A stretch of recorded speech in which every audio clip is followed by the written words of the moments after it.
Hey. What's going on, Wolfie? You experience a little bit of case exhaustion? Probably spending too much time up in those Facebook groups.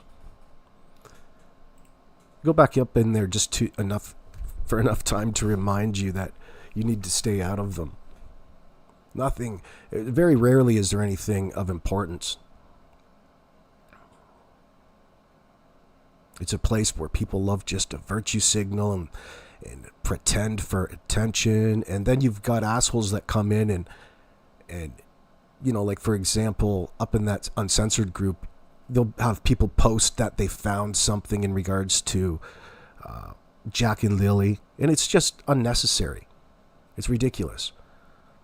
It's a pastime for people just to go troll them in that sense. Although I did join a new one by invitation. I got an invite only. So I feel very honored. And yeah, I joined that. There's nothing much to complain about in there, though. I'm feeling a little better, by the way. I might not sound all that better, but I feel okay. Good morning, Shay's Place. What's going on? What's going on, girl? The ostriches are still alive, Cindy Clark? Just for another day.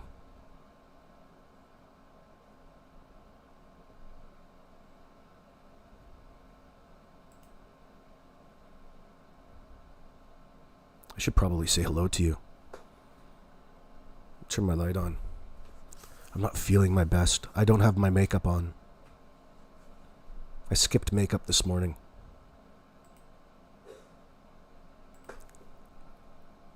There I am. Oh, yes.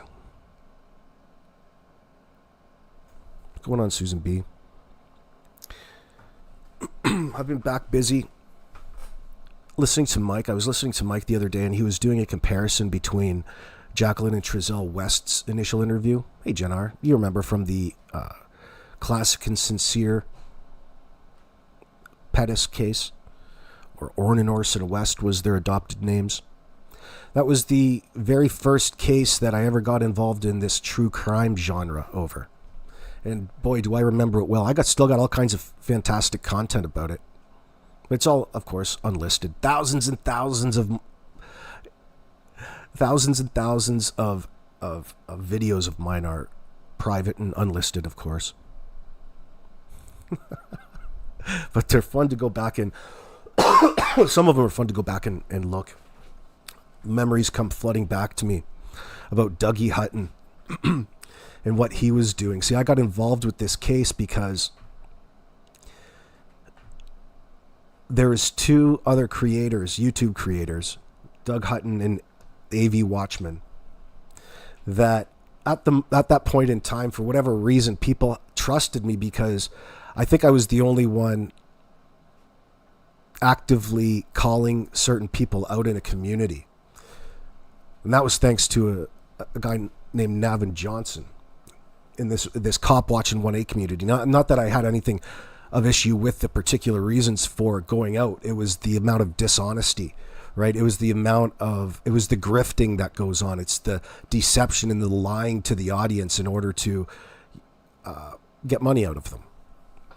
So there's never a dull moment. There's never a slow time when that comes, or when it comes to YouTube and people trying to lie to get money out of an audience, a greater audience.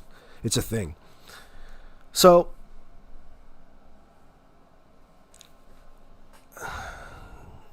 it just occurred that they were doing, what was that it was the hospital. That woman that got the patient dumping. Doug Hutton was doing this patient dumping at that point in time.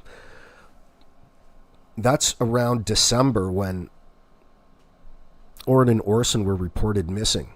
And because of the proximity to Lancaster, California, and Antelope Valley, and the creators just took that under their wing because of the particular interview that they were at and they saw amongst themselves. Even AV News Crew, shout out. He's got his own. He was right there live with Jacqueline and Trezell, and he's got his own copy, a full copy of what you normally can't see on the networks, the mainstream media broadcasts. They're edited and cut down, whereas AV, his is like 20 minutes, but it showed the fight between Jacqueline and Trezell and Classic and Sincere's biological family that were all there. That was really interesting, looking back in hindsight. Although in the moment, you really don't know, right? You really don't know what the hell is going on, and you're just there for information. But some of the shenanigans and the craziness that YouTube creators will go to for attention and clicks and views and controlling the narrative. Daniel's a fucking rookie. Like, listen, people who create content every day do all of this easy crap. So you take it for granted. People take it for granted. Whereas a person who isn't familiar with it might not otherwise be aware. Excuse me. Good to see you, JC and Pam Fogel. Good to see you in here. Oh, Truth and Beauty. Wow, what a lovely name.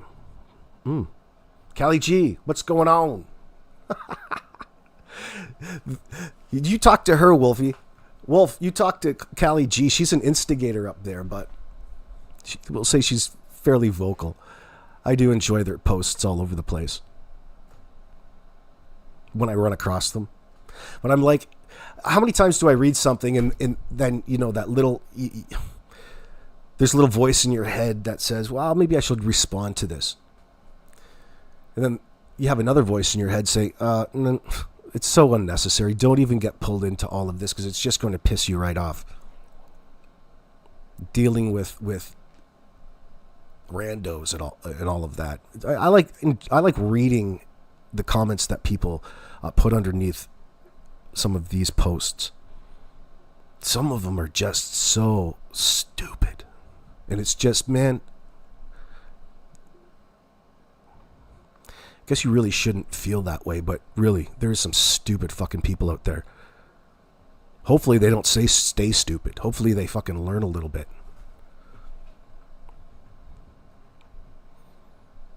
Which is why I brought up Peter Hyatt today, because there's nothing like reminding people about the key principles of what Peter Hyatt taught us in statement analysis. And repeating that, every show is really worth it. It gets people thinking along the same tracks. You can think whatever you like, but do it in a structured, organized manner. What's going on, Jeff? Cindy, good to see you in here, by the way. And Anita, you make me laugh. Oh my God, Pink Stripe is here. So this case with Orin and Orson, you think at this point in time we take for granted that, we can look back on their interview and really with a lot more certainty point out things as opposed to pointing them out like we do with Daniel as they're happening. People don't know what to think in that sense. The more confident you get with what it is that you're looking at with statement analysis, the better you feel. But again, people take it for granted. In the moment, people are doing the exact same things they're doing in this case in the situation with Sebastian Rogers in every case. And people get frustrated because the internet, like it or not, it's a tool of propaganda. And you know damn well that you can come out here and claim and say anything, and you can get people on your side. You can convince people with minimal effort. That's the point of being here, from the perspective of guilty, a suspect that has something to hide and is obfuscating in that sense. Daniel in this circumstance, he's got no other choice.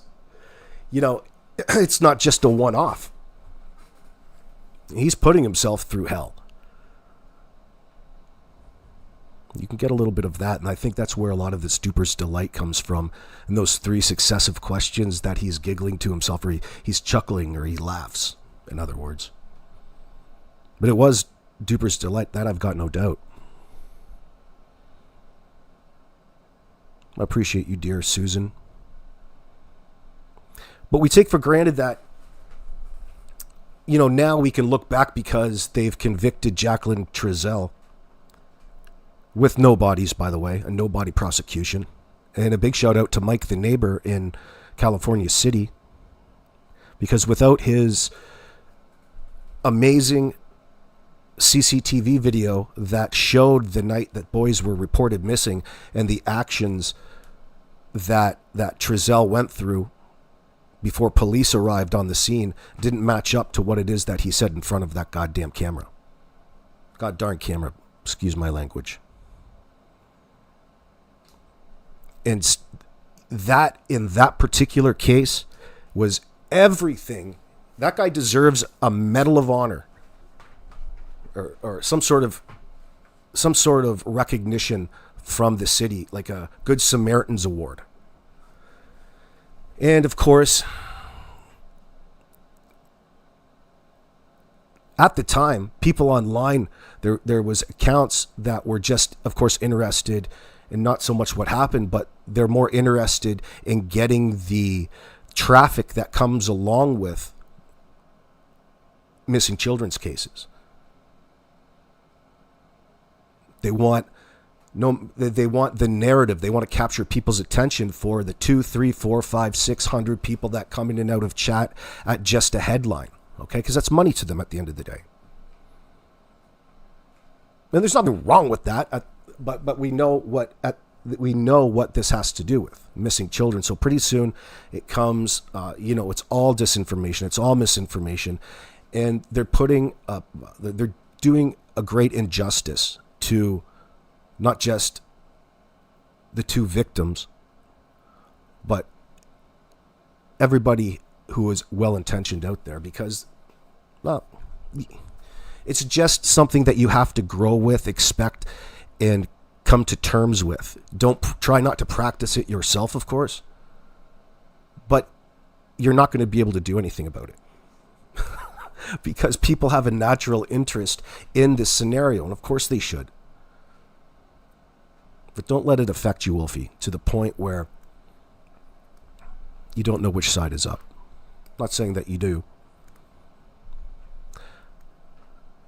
But I remember I thought, what the hell is going on? I came into the Orin and Orson West case because I saw a video of A.V. Watchman. He was boots on the ground with his camera, him and some A.V. news crew, Antelope Valley news crew. And they were actively trying to go and interview. Of course, they're in Bakersfield at Wanda West's house. There's other creators there as well.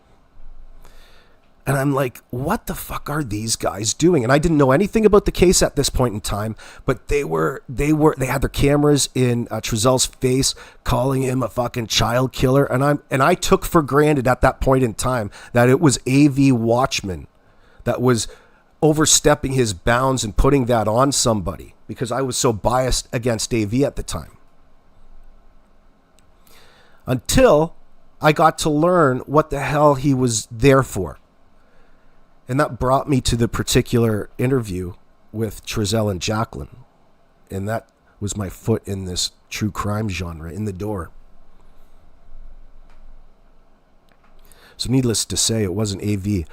Watchman's problem, but I got to give him a pat on the back too for blasting Trezell. You remember, did anybody see that video of him blasting Trezell because he was refusing to, say anything in the moment, answer any questions? He was radio silent when it came to anything to do with Orin and Orson West. And AV came to the conclusion right there on camera that meant he was probably fucking guilty and he's a child killer, and he treated him in an entirely different way. And I understand that emotion and feeling. I understand why he did that now. I can't blame him. You can't endorse that, of course, but it just happened in the moment.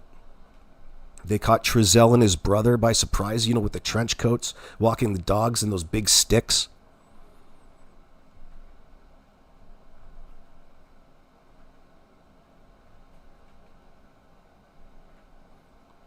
Hey, Callie G, they stopped people from searching. They were arson a cigarette, deliberately stopping the search for Jack and Lily. What are you talking about, Callie G? Maybe I know what you're talking about. What the hell are you talking about? They stopped people from searching. They were...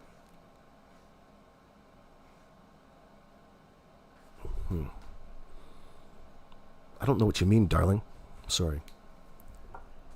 Maybe it's a typo. It's probably me. It's early in the morning. It's not really early. It's almost lunchtime. But we're going to take a look a little bit at that again today, because there was something that Mike said that stuck out to me, and he was right, and it was the unnecessary information is almost identical. And remember, these people always have the same. They're lying for the exact same reasons, and it's interesting to compare the two, because you can look at Trezell and what he focused on, and all of the nonsense details, the unnecessary details about searching in the backyard and keeping the gate open, throwing sticks over, and the vagueness. And it sounds a lot like it rhymes with what Daniel has to say in the story that we've come to learn thus far about what they believe happened on that morning. Want us to believe happened on that morning, excuse me. Ay, ay, ay.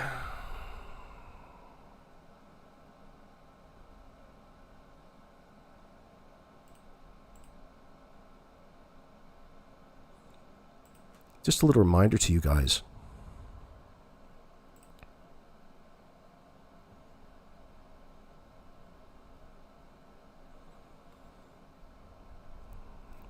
Don't mind me for a second. I'm searching for something.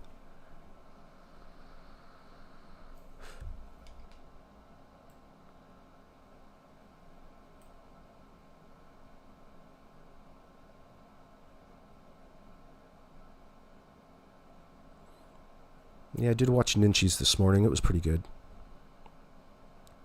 I was laughing at Mike. Hold on, let me find this. I can't do two things at once here. Yes, here we go. On your screen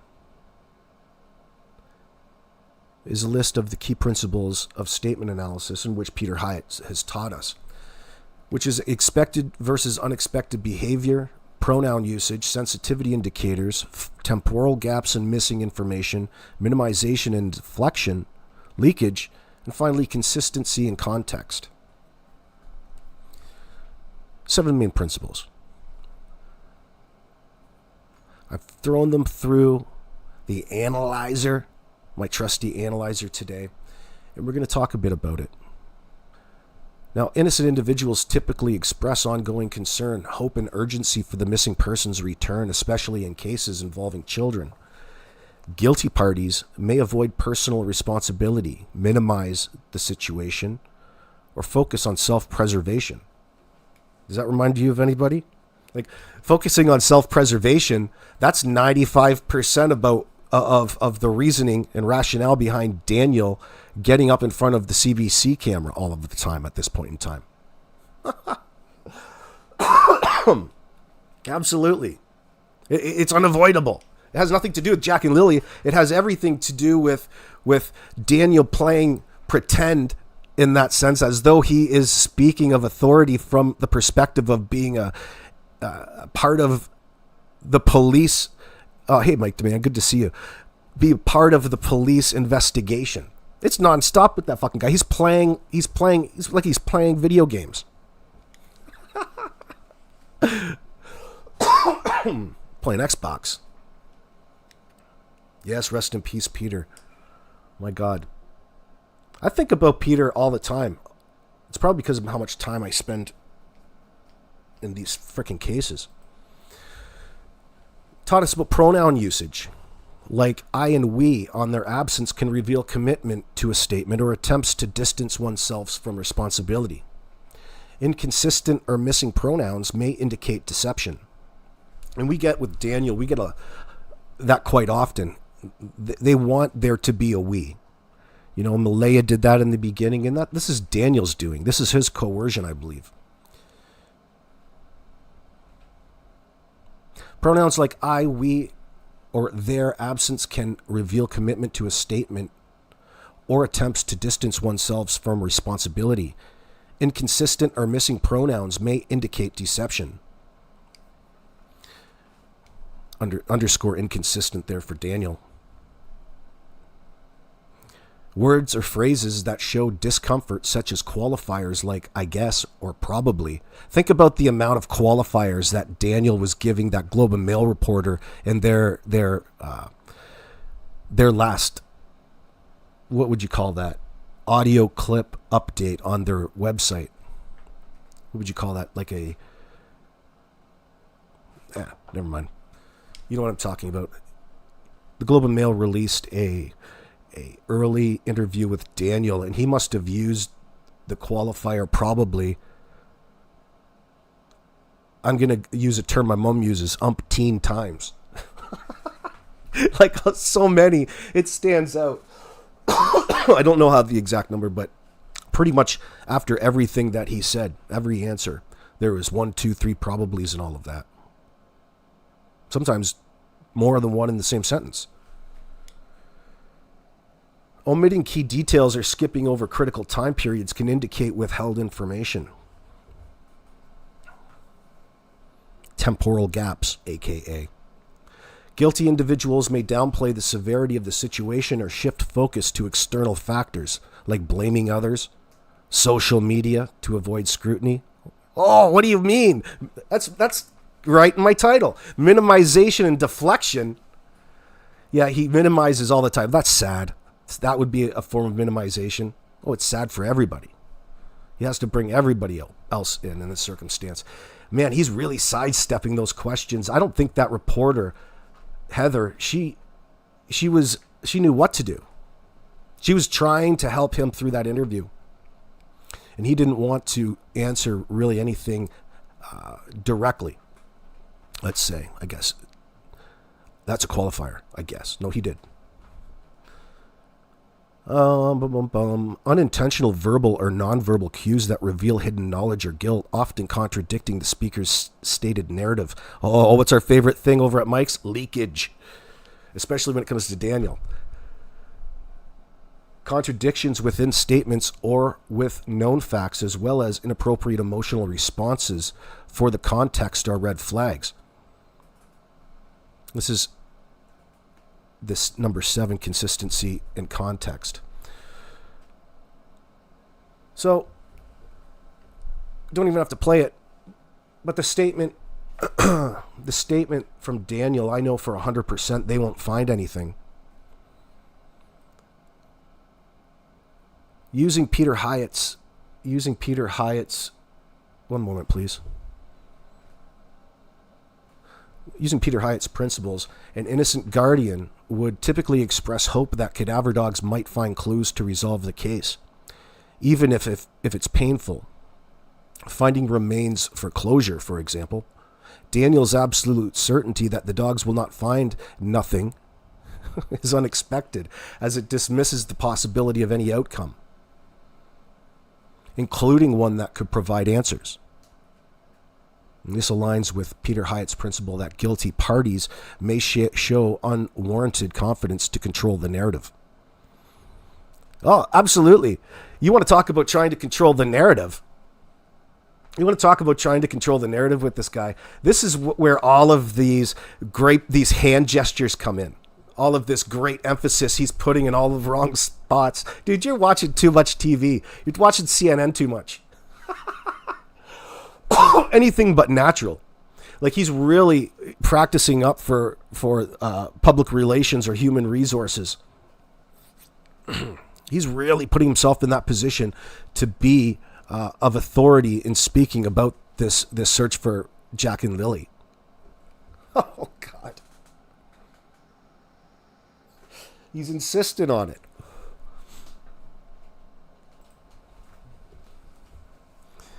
The sensitivity indicator, the phrase 100% is a strong qualifier. It's unnecessary for a truthful statement. Peter Hyatt notes that such absolutes can indicate a need to convince rather than to convey truth, and absolutely. Not right now. Hold on. We've got a situation. Just a second.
My apologies. We had to deal with the bloody nose.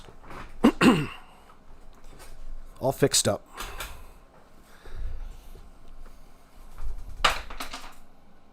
Yeah, you can put that up on the table, please. Wherever that came from. The daughter's walking around with a knife in her hand behind me. I'm sorry. I apologize. Where that came from. I'll keep my eye on her.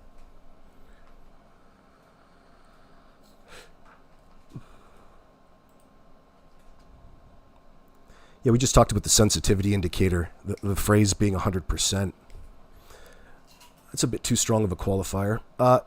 Daniel's certainty suggests he may have knowledge of the children's fate or location, implying they are not on the property searched by the dogs.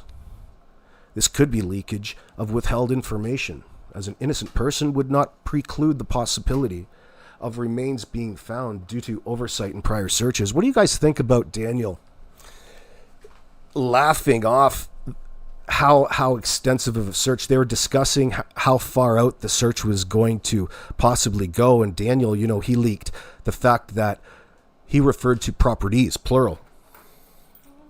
Go wash your hands up, please. Go wash your hands up for me, Chair. Thank you.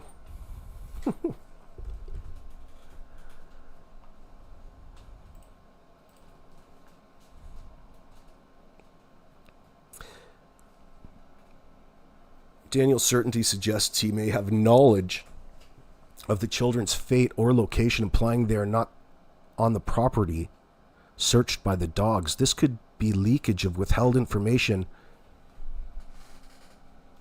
Just a sec. Hold on. God darn it.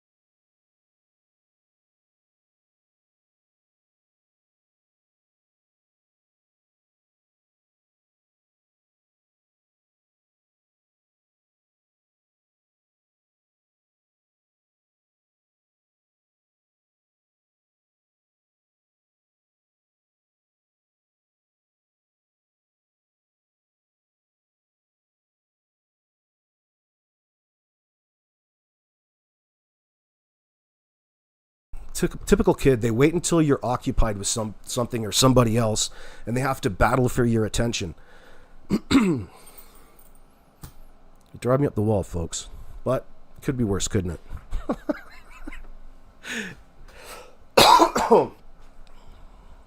You can do as much preparation as you can to have some moments to yourself, and then it doesn't matter.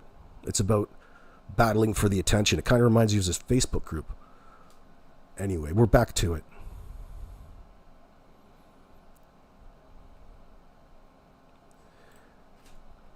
Talking about that first statement of Daniel's.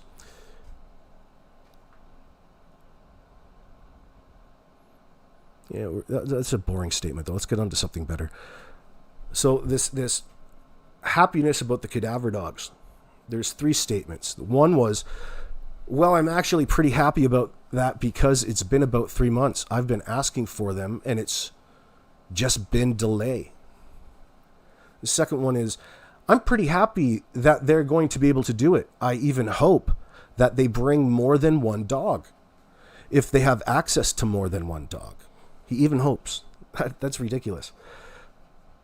The third one is, I would like to see maybe the social media speculation, theories, and accusation.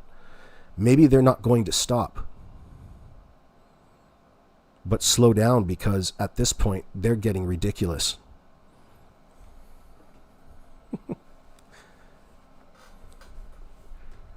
Expressing happiness about cadaver dogs which search for human remains is highly unusual for a guardian of a missing child, or children in this case. An innocent person would likely express dread or hope for closure, not happiness.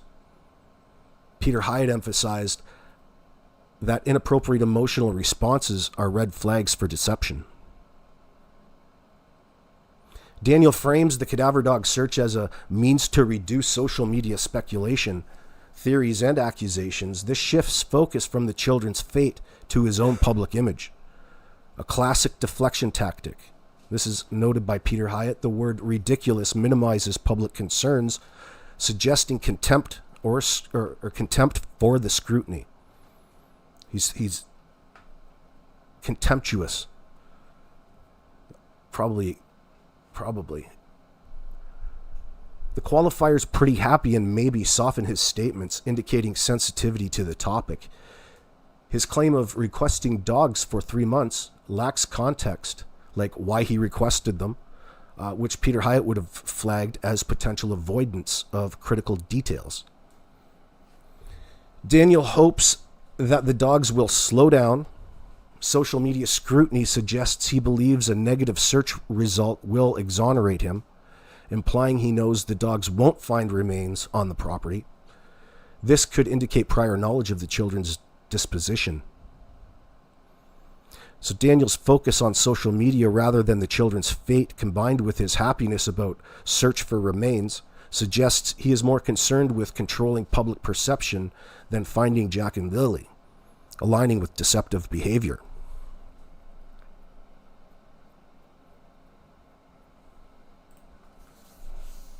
What are you talking about there, Tammy Burke? He didn't even answer the reporter's question properly, avoiding the point. Oh, Tammy. Every single one. Every single one, really.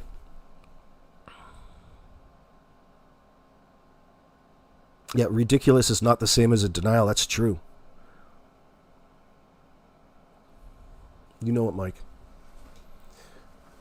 Yeah, I do miss Peter Hyatt Shea.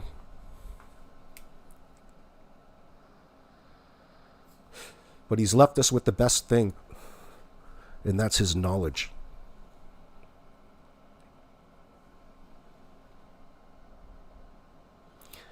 Yeah, Jeff Kelly's saying, Kelly G, the RCMP would have an officer befriend him guaranteed. Oh, absolutely. Absolutely.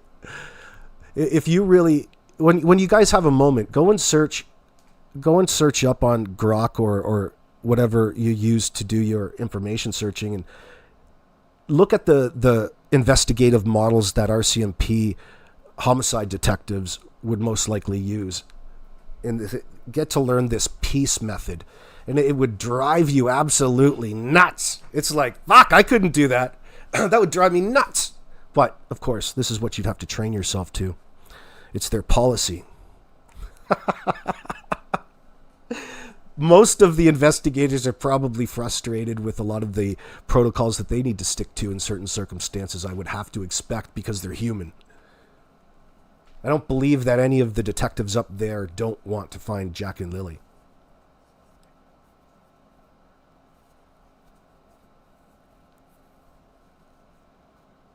Yeah, Sandra, they have.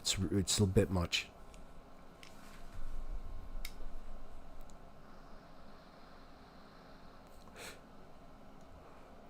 Yeah, you feel Daniel's being coached, Wolf? On what not to say? I think we do a pretty good job of that here.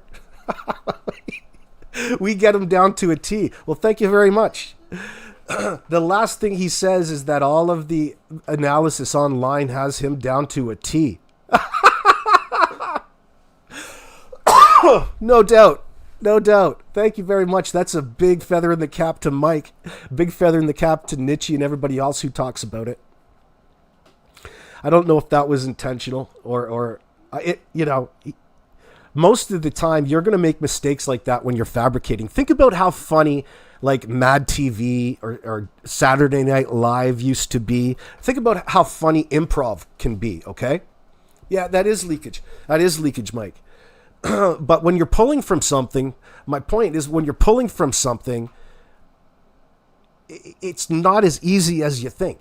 Like I don't go by a script up here necessarily. I tried to ad lib, but it's very much different. This is like it or not, or you're a suspect, Daniel, in a missing child's case, and these reporters and RCMP have you right where they want you. Most of the time, all of this shit goes on and behind closed doors, and Daniel's insistent, of being in front of the camera and just frying himself, crucifying himself in front of the world, and how bad his answers are to all of this. That's doing the work for the RCMP. It's doing the work for the investigation. One step at a time. It's very slow. He's telling us what he did. And he's as an investigator in that position, you want this asshole to tell you everything that he did. And you got to figure out whether he's telling you the truth or not, or you know what I mean? So he's really doing that.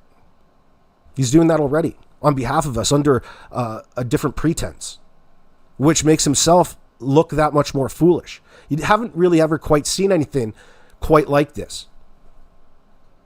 You have and you haven't. What's close is the Orin and Orson West case because of the fact that there's 2 children missing, which it's like the odds for 2 going missing in that circumstance make it that much more improbable.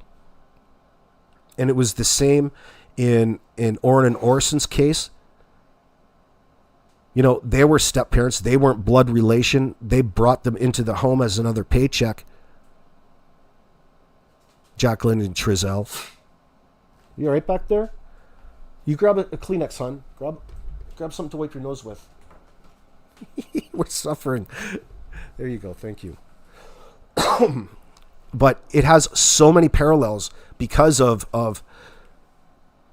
the 2 kids going missing. Now, what could possibly have happened, especially when you incorporate the rugs and you know the physiological effects on the human body. They both never really wanted to parent the children in the first place. They weren't genuine parents. That's something that they have in common.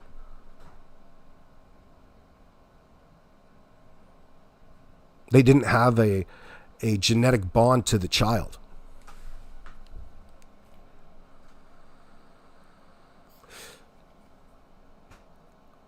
One moment, please.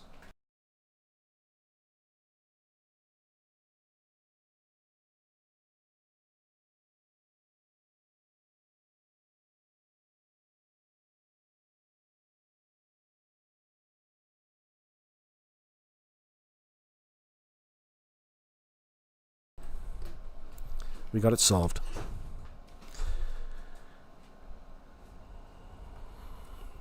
What are you saying in my chat, Mike?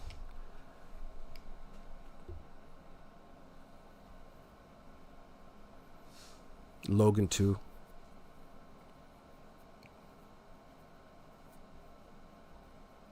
He says he's doing it for Jack and Lily, Annie.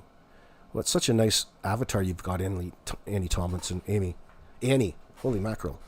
Annie Tomlinson. It looks like an M there when you read it from afar. He says he's doing it for Jack and Lily. Oh my God, right. But his behavior says everything else. Like, why would you be up here doing it for Jack and Lily? He's number one. He's resorting to rhetoric. It's nonsense. It's meaningless. When you don't spend any more time talking about Jack and Lily and the circumstances in that situation. The fact that he's avoiding talking about all of this. But it was persuasive. It was a persuasive way rather than an uncontrollably emotional way. For my stepchildren, for my insert connection, there are no ownership of emotions. Ooh, Amy, you're good. You're really good, Annie. You can stay around here anytime. That's a good point. And you can say that there has never been any ownership in this circumstance. Ownership of his own emotions over. That's in contrast with somebody like Belinda Gray in this circumstance, who she had no problem telling you, had no problem owning her own emotions.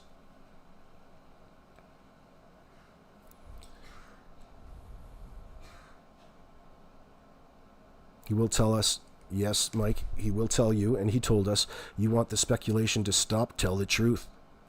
Where did you dispose of Jack and Lily? Callie, you must be on the payroll.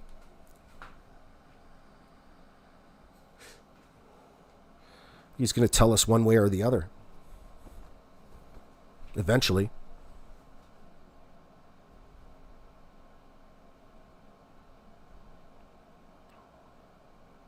They had teachers, they had friends. Good point, Tammy. It's past tense.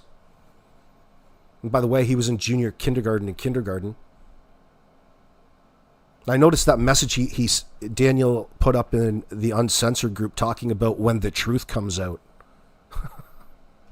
When the truth comes out about everything. So who's going to be coming out with the truth of anything in this case, Daniel?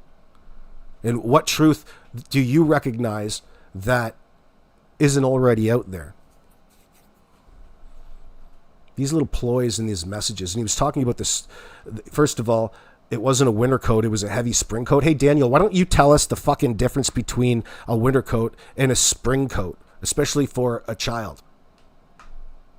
What's the difference between a spring and a fall jacket? Come on.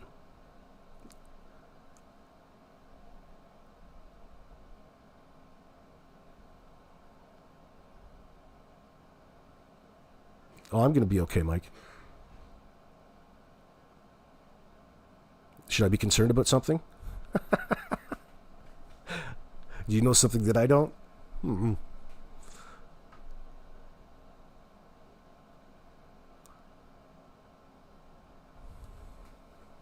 Oh, no, Callie. The recent drug bust around there, probably competitors. Competitors.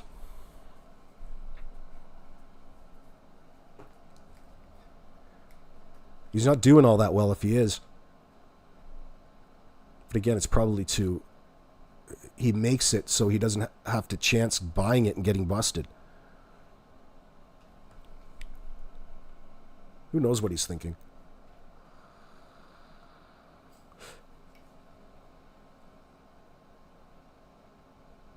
At least Jack had his sister Lily. She loved him, Sandra. That's true. They had each other.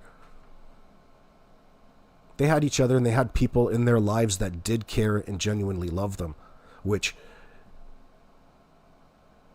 is a very positive thing in this circumstance. It's so much nicer because Orin and Orson West didn't have that. The system ripped them away for whatever reason, whether you agree or don't agree, from the mother, and placed them into this danger household. What a fucking nightmare. And they placed them in this small apartment in Bakersfield. And there is a hierarchy based upon whether or not you were actually of blood origin from Jacqueline and Trezell. And there is a food hierarchy as well.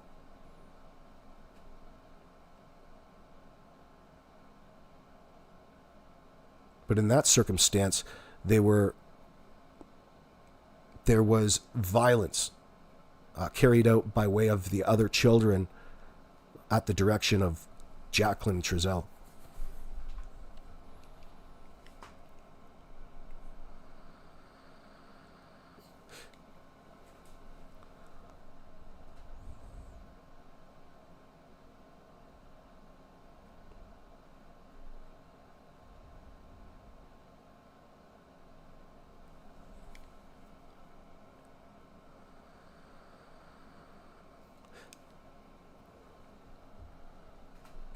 Yeah, I think so too, Silver Gold. Daniel is a coward. He knows. The cops know he knows. Too many knows to know. I like that one. Yeah, listen, this is the frustrating part about these situations is, like it or not, the reason Daniel's not in custody is because they don't have enough on him yet. Like it or not. But every son of a bitch down there at the RCMP knows exactly who's responsible in this circumstance. The same things stand out to them as stand out to us. The only difference is we talk about them. And we wouldn't want the RCMP talking about it, giving up all of their secrets just so that Daniel can, formulate a new tactic or a new way of slipping through. Daniel's desperate, and he does not want to get caught. He doesn't give a shit about kids. He's doing this on the back of 2 missing children. It's all about self-preservation to him. I appreciate you saying that, Mike. When it comes to lies and deception, it's intriguing. We know the reasons people lie and why they're lying in this circumstance. Self-ownership is so very important, and at some point in time, that's going to have to apply to Daniel in his circumstance. He's not going to be able, there's going to be things, he's not going to be able to get in front of a camera at some point. He's going to talk himself into a corner.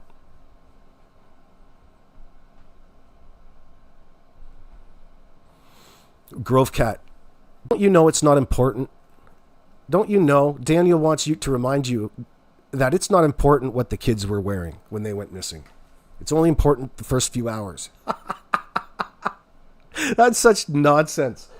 The fact that he's walking around,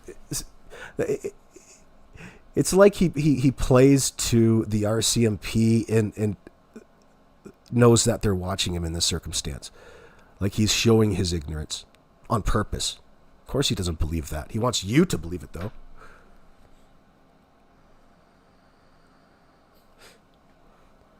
Yeah, the first day, and yeah, Grove Cat, that's a good point. He cannot AB. He does not even know what they were wearing the first day, and now 4 months after, boom, he's a kids' clothing specialist. Yeah, that's a good point. First of all, that's wrong. It's not a winter jacket, it's a fall jacket. It's a spring jacket. Oh, what part of spring jacket?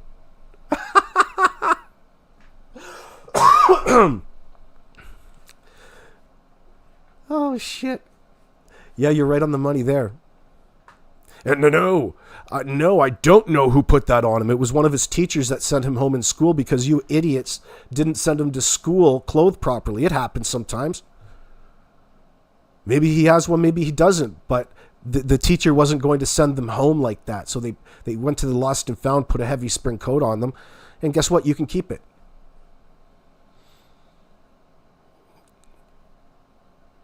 And somehow Jack not being able to reach the clothes hook is somehow tangible to this particular case when the truth comes out, he said in that statement. Mr. Obscurity. He's more obscure than a Phil Collins concert.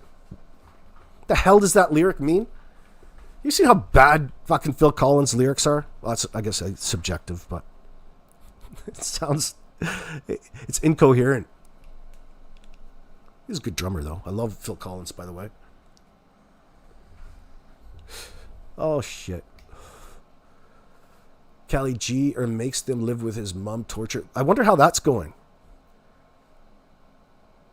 You know, you're talking about him being coached. People keep talking about somebody's coaching Daniel. It's probably Janie. They're probably... I hope they have a laser listener on their windows, recording all of the conversations that they have.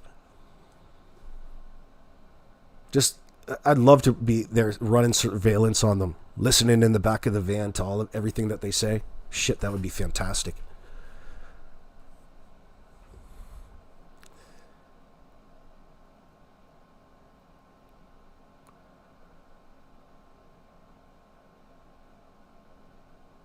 Slim, good to see you this morning. You love to be a fly on the wall of the think tank room where the RCMP discusses things.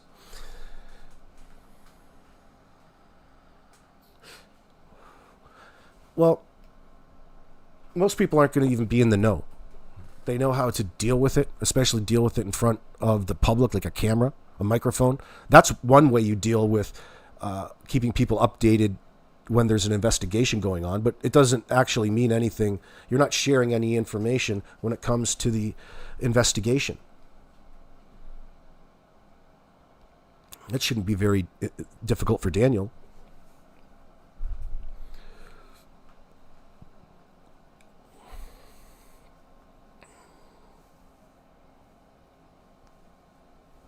But you're right.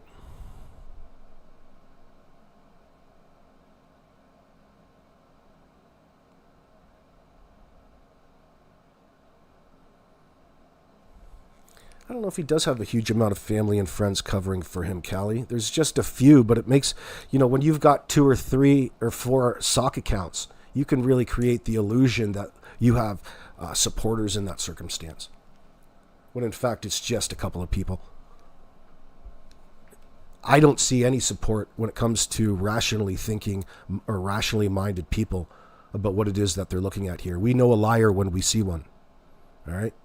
For all of the reasons in this circumstance, not just 1 or 2 things people can't agree on. Like it's blatantly obvious. The thing is here is that he's overconfident, and they're bringing him into a point of being comfortable enough to talk about things. And take a look at the things that they're choosing to talk about. It's all about self-preservation.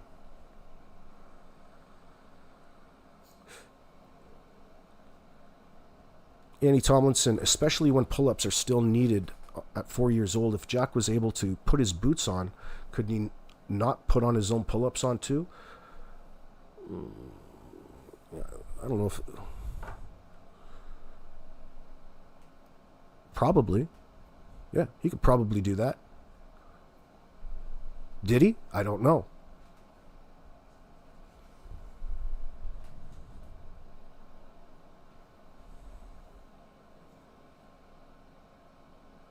Now, let me get on to the next one. Let's go take a look at this.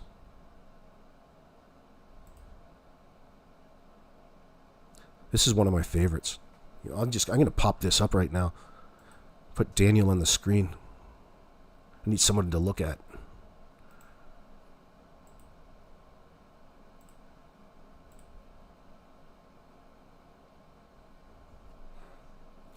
Really like to look at these 3 successive questions in which he laughed. I love the fact that, what did Ninchi say? He looked like he was directing air traffic with his hands. It was so out of place. Daniel, what are you doing with your hands up there when you're trying to convince her of whatever it is that you're talking about? It doesn't have anything to do with the question. Usually you listen to the question, focus on the key words in it, know where she's going, and then you have something to say. Not difficult. Very easy, especially if you're an innocent individual in this circumstance. He's laying it on thick. Not quite sure if he's representing the RCMP. You're part of the investigation. Why are you putting yourself in a position of being knowledgeable about what it is that's going on? It's a sidestep. Sidesteps in each and every one of these questions.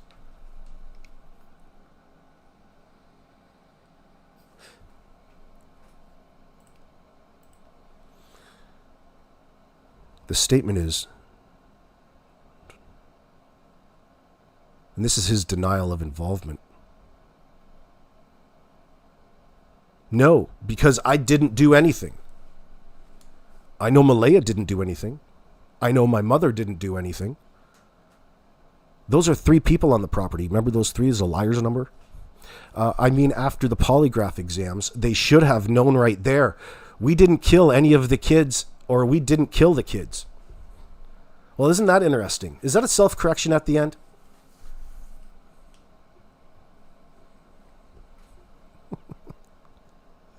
This is Daniel. What timestamp is? Let's listen to this. 1:30.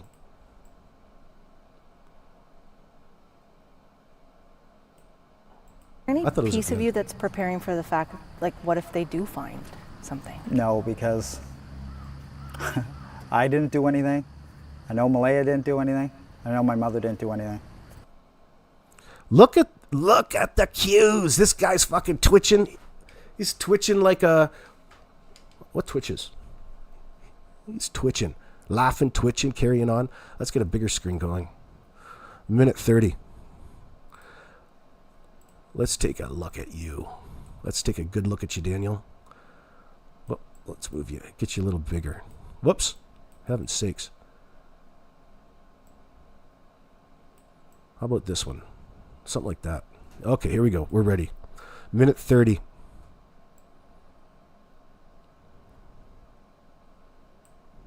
Here we go. Look, first of all, we don't have to start. You're nervous as all shit. You need a bench to help you stand up, and you're standing cross-legged. Like this is, you're leaning up against a bar here. How would you be standing? I'd probably have my hands behind my back. Like you need something to help prop you up here because you're shaking. Scared. I'm scared. Any piece of you that's preparing for the fact, like, what if they do find something? No, because I didn't do anything. I know Malaya didn't do anything. I know my mother didn't do anything. Those are 3 people on the property. I mean, after the polygraph exams, they should have known right there. We didn't kill any of the kids, or we didn't kill the kids. After the polygraph examination, the biggest thing to me in all of this is the fact that he's relying on a polygraph, a fallible prop in all of this to be the determining factor in his particular innocence, when a layman, a person who knows nothing about anything, would recognize that. The fact that you're getting on international television, people are seeing this from all around the world, everybody, and you're insistent that because whatever you don't even know the results of a polygraph test. They're not under any obligation to tell you the truth. Okay? Heaven forbid they're misleading you, which they always do. They're cops. Okay? And especially cops that know that you're fucking guilty. And you're sitting there telling the world that the only thing, the main basis behind your innocence is the fact that the polygraph examinations came back a certain way that were presented to you. That's going to come up in court. That's going to be a bit of a problem. See, that's lack of context. That's actually no reasoning. If you were genuinely innocent in anything, there should be no end to all of the things that you could present and bring up. All of the mundane nonsense in your day to continue and convince people because you're an open book. You wouldn't have the need to especially rely on a fallible prop that's not admissible in a court of law for a reason. It's a tool. No matter how you feel about polygraph examinations, no matter how you feel about statement analysis,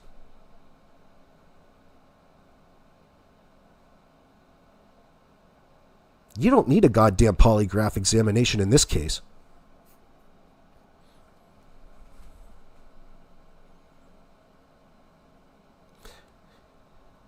Again, the fact that he brings it up, especially with no context, explaining to you why he feels a certain way, it's just that, oh, it's obvious I am absolutely innocent because of this valuable prop beside me. The easy button. That's so weak. That should make you cry if you cared about kids, because it would tell you that this son of a bitch is hiding something. And the only thing that to be hiding at this point in time, when you're talking about where the heck Jack and Lily are, 2 missing toddlers, well, one would have to do with the other.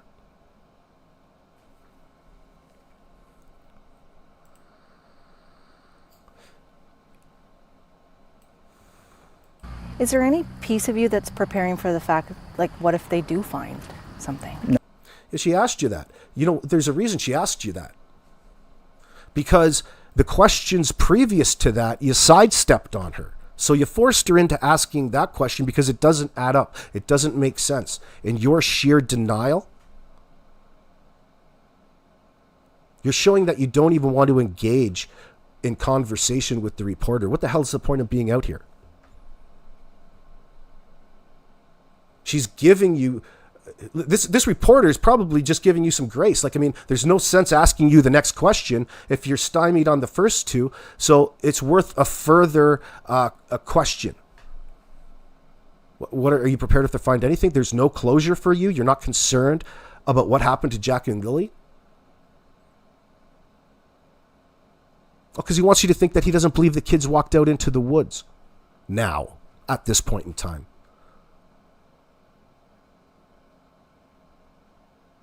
At this point in time. You would have felt that way within 5 minutes. But this isn't a genuine situation. All right? We know it's not.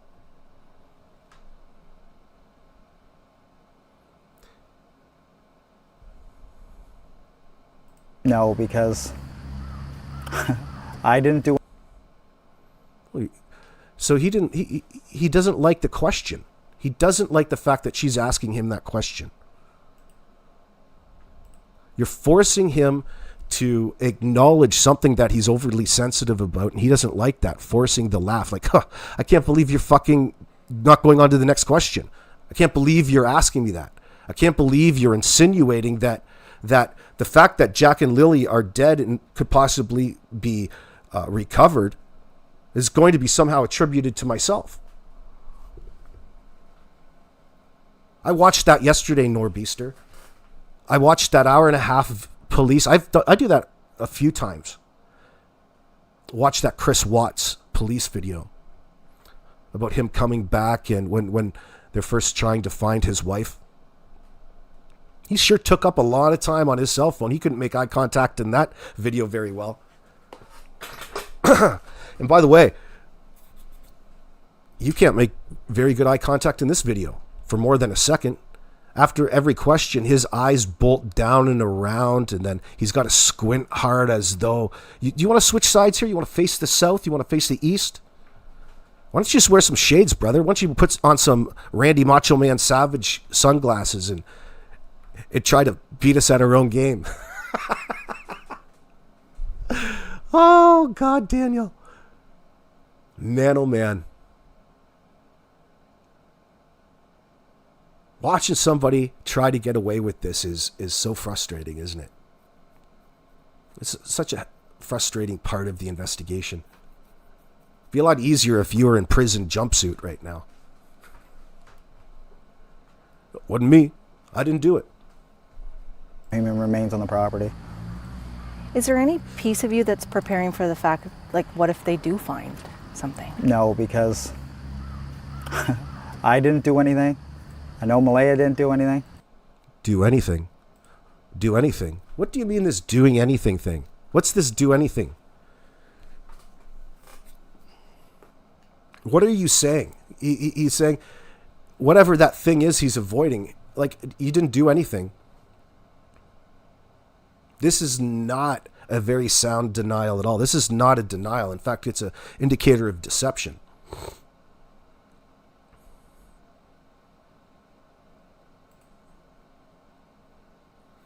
Daniel shifts between I and we, which Peter Hyatt identifies as potential distancing mechanism.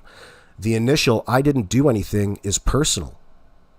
But we didn't kill the kids broadens responsibility to include Malaya and his mother, possibly diluting his own accountability. The repetition of I know and the correction from we didn't kill any of the kids to we didn't kill the kids suggests discomfort. Peter Hyatt notes that self-corrections can indicate leakage, as this speaker may inadvertently reveal a broader context, such as any of the kids, could imply knowledge of other incidents or victims, though this is speculative.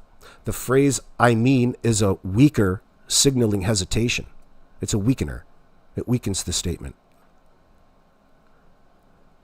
The incomplete sentence, those are three people on the property, lacks a predicate, leaving ambiguity about whether these are the only people present or if others were involved.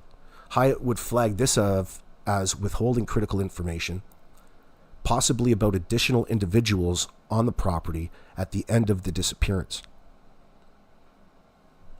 Daniel's reference to the polygraph exams shifts focus to external validation, suggesting the RCMP should have cleared him already. Why don't the RCMP clear you, Daniel? I think that's rather obvious. It notes that relying on external factors like the polygraphs rather than direct denial is a sign of weakness in a statement. The ambiguous reference to 3 people and the slip about any of the kids suggests Daniel may be withholding information about others present or the nature of the incident. His reliance on polygraphs indicate a need to bolster his denial, pointing to potential deception. So this next statement, this next answer of Daniel's, well, with the amount of resources that were used, and I mean for everything from drones to helicopters to classified technology and all the searchers on the ground, I mean searchers on bicycles. They did everything. Eye on the pipeline, they took in ATVs and Argos and side-by-sides. They used everything they could. I know my mother didn't do anything. Those are 3 people on the property. I mean, after the polygraph exams, they should have known right there. We didn't kill any of the kids, or we didn't kill the kids. Why do you think that they're not possibly, like why that they didn't possibly wander into the woods? Well, with the amount of resources that were used, and I mean for everything from drones to helicopters to classified technology and all the searchers on the ground. By the way, it should probably only take you like 3 seconds to answer that question. You could summarize that question, but he doesn't even want to answer it directly. He wants to go through this rigmarole with all of the resources that the RCMP have put into it. All you had to say is that with the amount of people and technology, I would have thought that they would have been found by now if they were indeed out there. That's a really concise denial or observation or statement. But he doesn't ever do that. Never does that. Because he wants you to fill in the blank for him. I mean, searchers on bicycles, they did everything. Well, I searchers run the on bikes. pipeline, they took in ATVs and Argos and side-by-sides. They used everything they could. Tell me about what do you make at this point of the investigation of what RCMP have been doing or not doing? What's your stance on all of that? Well, I would like to go in for another whole round of polygraph exams. I mean, that would be, and maybe bring some new people in that are doing the polygraph exams. But I know they're hard at work. I've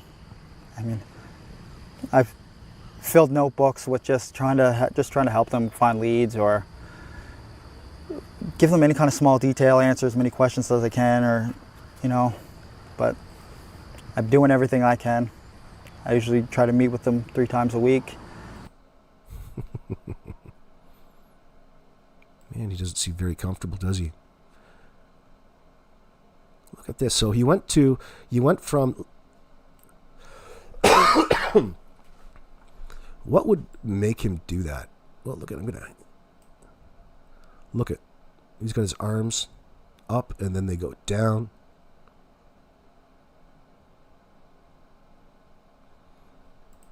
Whoever his coach is isn't doing a very good job, I tell you.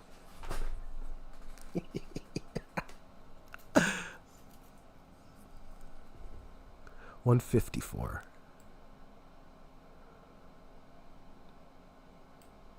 Why do you think that they're not possibly, like why that they didn't possibly wander into the woods? Well, with the amount of resources that were used, and I mean for everything from drones to helicopters to classified technology and all the searchers on the ground. I mean, searchers on bicycles, they did everything. I run the pipeline, they took in ATVs and Argos and side-by-sides. They used everything they could. Did they, though? The repeated use of the term "I mean," he did that 3 times, And the detailed listing of search methods, drones, helicopters, ATVs, etc., indicate a sensitivity to the topic.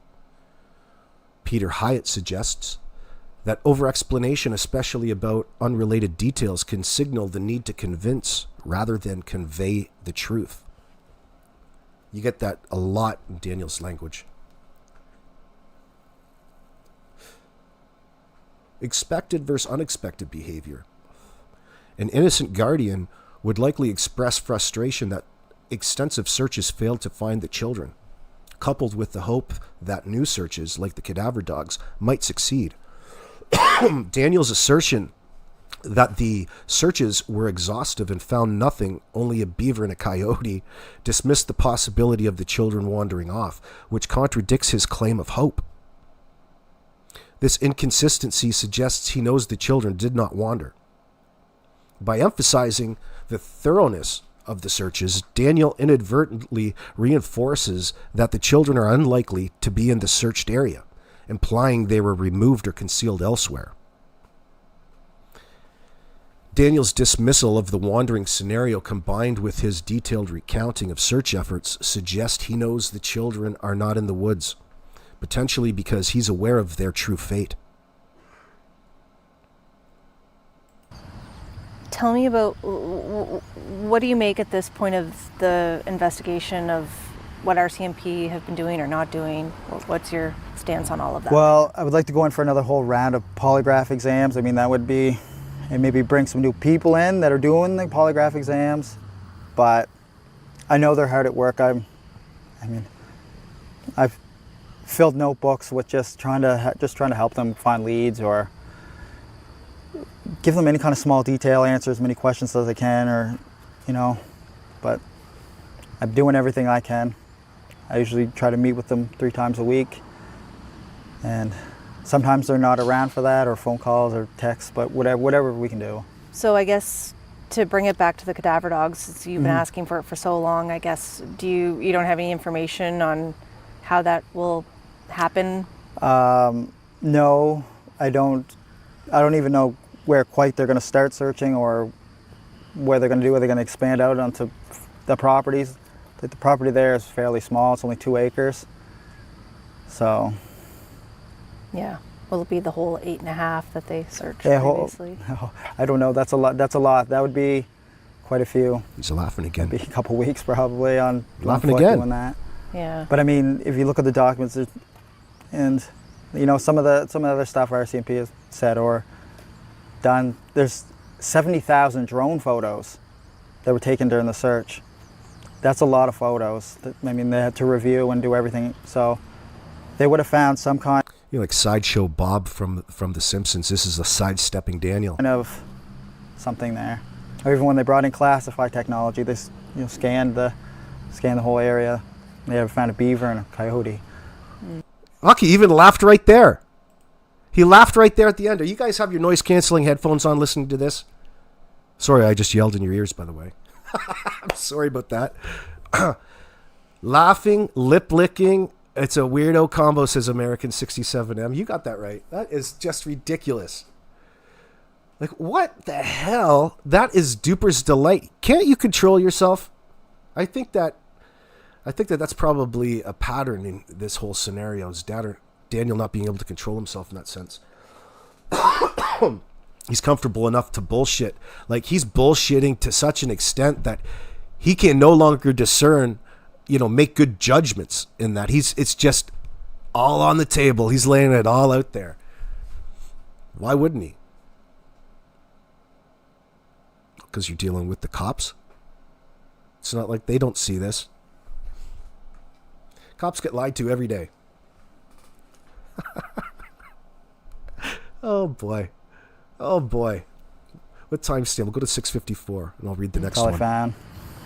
So why do you think this step is necessary? Well, it just rules out one and brings the book a little bit closer to being closed. See, he doesn't even want to finish his statements. We've been sitting here how long? Most of the statements he begins, he doesn't want to finish. He shies away from any of the meaningful context of the statement, okay, and skips on or corrects himself or to something else.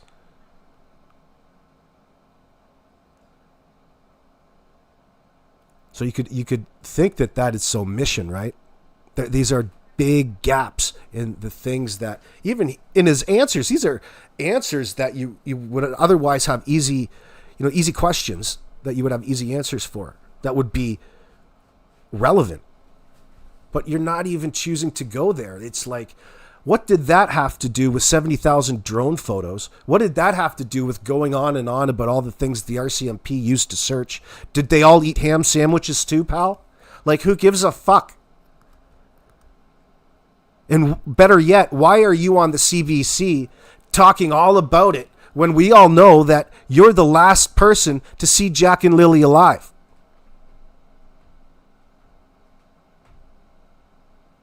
He done fucked up this time. He really fucked up. Dogs can smell up to 12 miles away. Well, they could smell this 12 miles away, Tammy. What do they call that? Volatile organic compounds, VOCs. You know what a VOC is, Daniel? That's what those there cadaver dogs be scenting for, be sniffing for. Volatile organic compounds. See, I'm able to learn. I can learn. Let's see.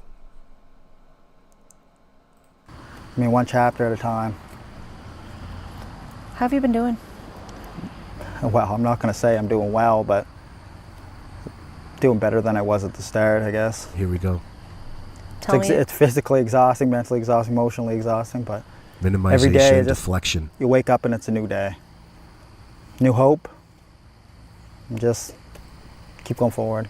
Before we get into this one, I wanted to comment on this one, but for a lot of people just getting to learn the information or getting to know the case, there'll always be a certain percentage of people like that. We can absolutely, in this circumstance, sound biased, one-sided, that we're at this point succumbed to confirmation bias, and we're all susceptible to that to a degree. But let me remind you that there's a reason that we feel the way that we do at this point in time, and it's because Daniel's statements or the other person's statements have brought us to feeling a certain way about the circumstance in a structured manner. This is the exact opposite than a conspiracy theory. This is the exact opposite of just forming a one-sided opinion. This is what makes statement analysis so wonderful and great. You don't expect to be 100% every time, but you're on the right track. And Daniel even acknowledged it to a T. We got him to a T. We know. Daniel doesn't really understand or comprehend the importance of the analysis, but the fact that it's being analyzed, it's being done, is enough for him to act in that circumstance and talk about it. Heaven forbid that he actually listened. But the amount he did, he recognized that it fit to a T, meaning that he confirmed all of what was being said about him. I mean, there's some leakage like nobody's business.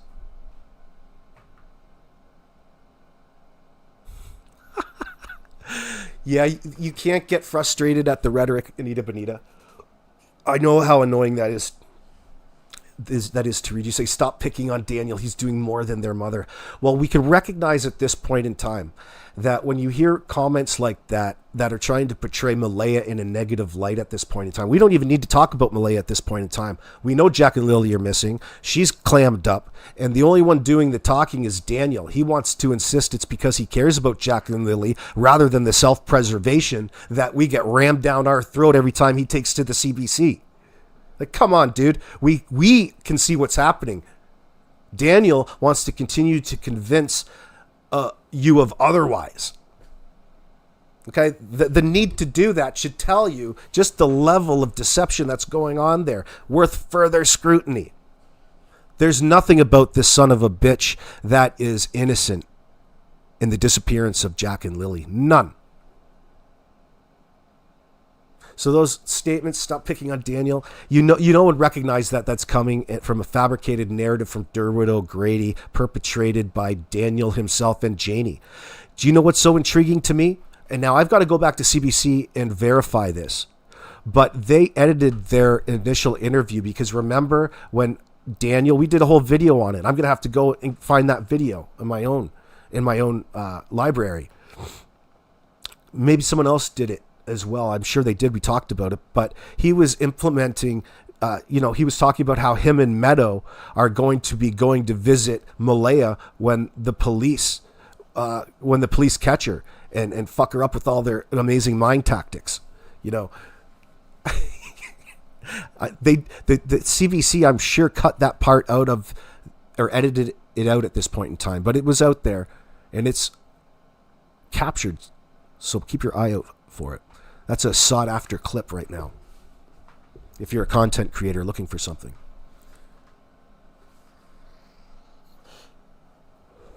Because the CBC, that clip is significant. And if you know it's edited right now, you know that there's some reason behind it. One, on the initial, it doesn't want to make Daniel and the suspects feel uncomfortable to the point that they clam up. So by editing that out, they're effectively placating to Daniel's hope that, the reasoning behind people feel this way about social media is because the initial shade that they were throwing on Malaya isn't really turning out to be true. People have learned too much about the situation, and it's ineffective. It's already served its purpose.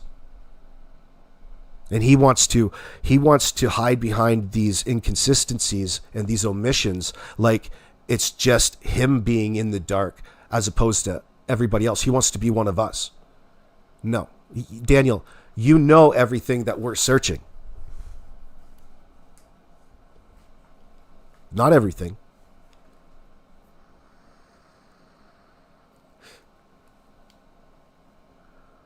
Oh, Callie G, you get the hell on out of here. You go see your daughter. He's leaking all over the place. You need to put a diaper on. You need a pull-up, Daniel. You're leaking so much, boy. They need an adult pull-up for Daniel. We'll put it right on his head. You have a good day, Callie, darling. But I get you, Anita Benita. Don't get trapped. Don't get trapped in that rhetoric. Don't get trapped in that argument. Just let it go. Laugh at it. Cut and paste it and put it in a little folder so you can look back on it later and show everybody and laugh at it. This is the type of weirdos. And they were in the Orin and Orson West case too. They're in Sebastian's case. They're all over the place. You've got to stick true to the reality of the situation at hand, no matter where everything else wants to take you. And that's what statement analysis keeps you on the right track, right? In that sense. And it's not the be-all and end-all either. It's just something that points out all of the red flags and indicators of deception in context of whatever it is you're applying it to. And it's important to use that. Put that in your little bat tool belt, your little secret weapons in your pocket when you pull out. It's fantastic. And it's great because it's always putting people in a state of mind where they're thinking about the right things and they're coming up with something while they're listening. Their minds are listening, but on the case as well.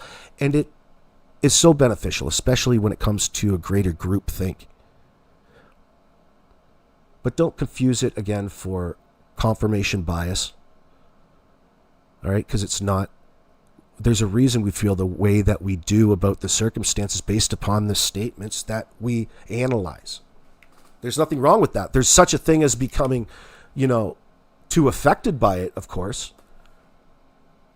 But often what you find is you become desensitized. And that I don't know if it's unavoidable. There's an element of that, and that's what you got to probably keep straight, because desensitizing just means it's taking you away from that human factor that much more, whether it's for entertainment, to get a laugh, But at the end of the day, we're still talking about Jack and Lily, who are two dead children at this point in time, presumed dead. We don't have to wait for words by the RCMP to verify everything in a legal manner. That's for them to worry about. We've got children to protect.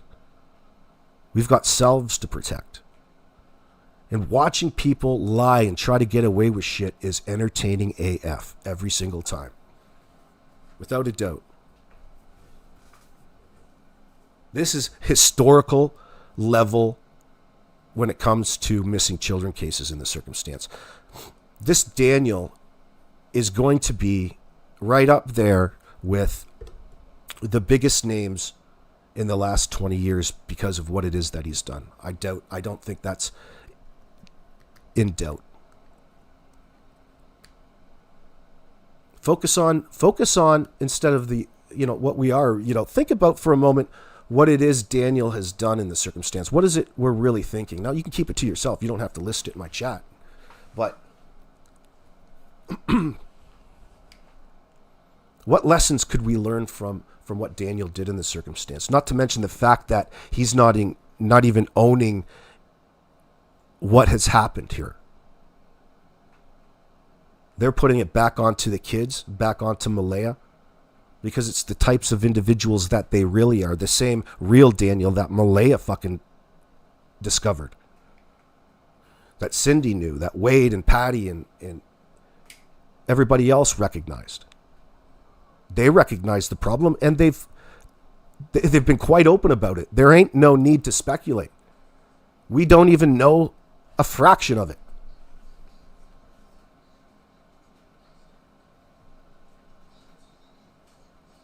Daniel knows just how bad it is, or how bad it would be perceived.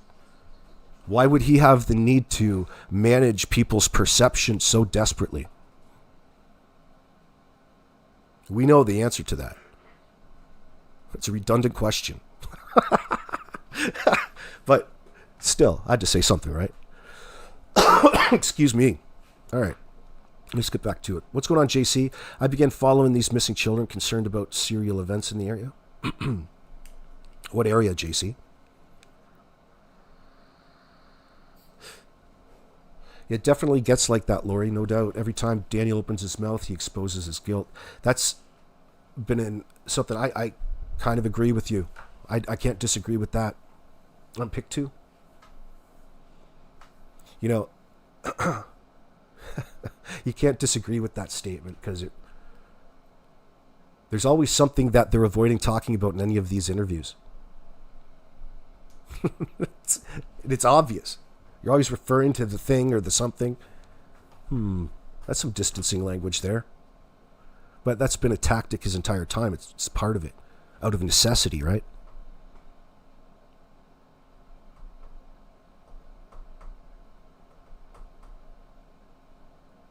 Tell me about the toll, like what you were just mentioning earlier about social media. Yeah, social media has been quite it's you. A circus, we'll call it. But I can't control them, and they're free to judge. But maybe just use a little bit of this. Did you notice that? I can't control them, as though that you were presuming that you were, or you're at least trying to control the perception of people's perception of the narrative. Absolutely. That's the whole point in being out here in front of the camera. That's all you talk about is self-preservation.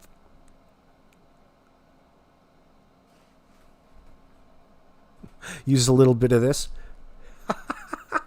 These arm gestures. What does that mean? It seems like something that Earl's probably done to him. Think, McFly, think. He's pointing to his head. If you're not watching, he's insisting that people use their heads before going and using social media. Well, trust me, people are using their heads all right. Sounds like something Earl would have done to him with those gloves. Kind of reminds me of what he did to Tint there. Is that true about how bad are Tint's legal troubles? I read something in chat the other day. Oh boy.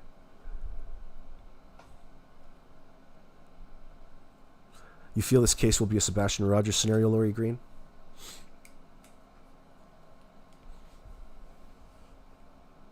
I'm personally happy and satisfied with where it's at right now, because I think that there's a little bit more to this than meets the eye, as to use a term Daniel likes to use on the CBC. There's more to this investigation than meets the eye there, boy. It just so happens that Daniel's tactic and the way he's going about it, there's a reason why it's not very popular. Because really all he's doing is getting in front of the camera and recording his, confession. At the end of it all, when it comes to getting closure and gathering enough information that you have the ability to take it to the next level, and there will be that day that comes in this circumstance. It's not going to be purgatory. It's not limbo here. And it's going to have everything to do with you. There's only one scenario that fits.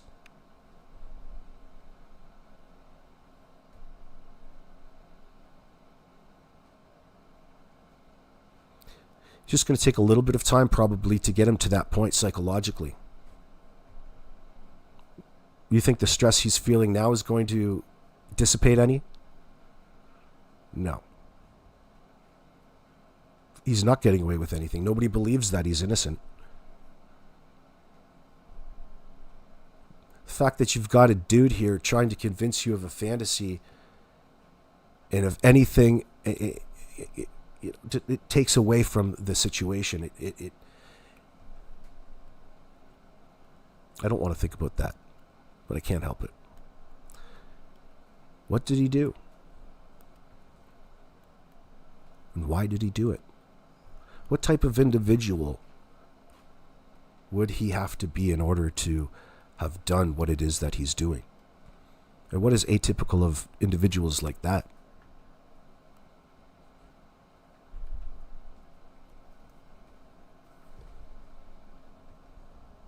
Quite a circus, we'll call it, but I can't control them, and they're free to judge, but maybe just use a little bit of this before they start typing or using AI for pictures. I mean, we're coming up on, is it coming up to Justin. 5 months? Yeah, in the second, so yeah, it's less than 2 weeks. Like, did you ever imagine that we'd be here still talking about this? No. I thought with the amount of resources and amount of different units for RCMP working on it, everything from dive teams to canine units, and they have dedicated teams just for social media. They have a dedicated guy that just sits there and watches highway cameras. So. What's it been like for you now that we're back to September, school's back, and seeing the school bus go by every day? Yeah, I know. Well, you're asking him as though he's a caring adult and you'd care anyway. This is a difficult question for Daniel to answer. Fuck, he never cared in the first place. Oh, it's hard. There's quite a few school buses that go by, and there's a lot of kids in the area I see, and it's sad. It's not just sad for Jack and Lily, but it's sad for everybody who knew Jack and Lily. They had friends. What is it, do you think? What is it? To school, and it's just they had teachers that seen them. He's also not shaving. Not shaving at all. Why? Only so much hot water in that tank, boy? You got bedhead and you're not shaving. And you're still in the same clothes you were in June.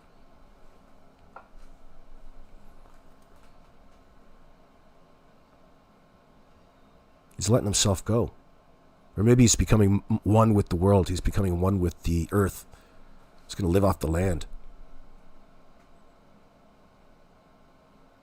Them every day, and it's just hard on everybody. I know we ask you this every single time, but why do you keep doing it? Oh, here comes the best. That one's the best. We'll hold on to that one, though. So he says, well, I'm not going to say I'm doing well, but doing better than I was at the start. I wonder what that means. Yeah, you're not tripping on fucking dope right now.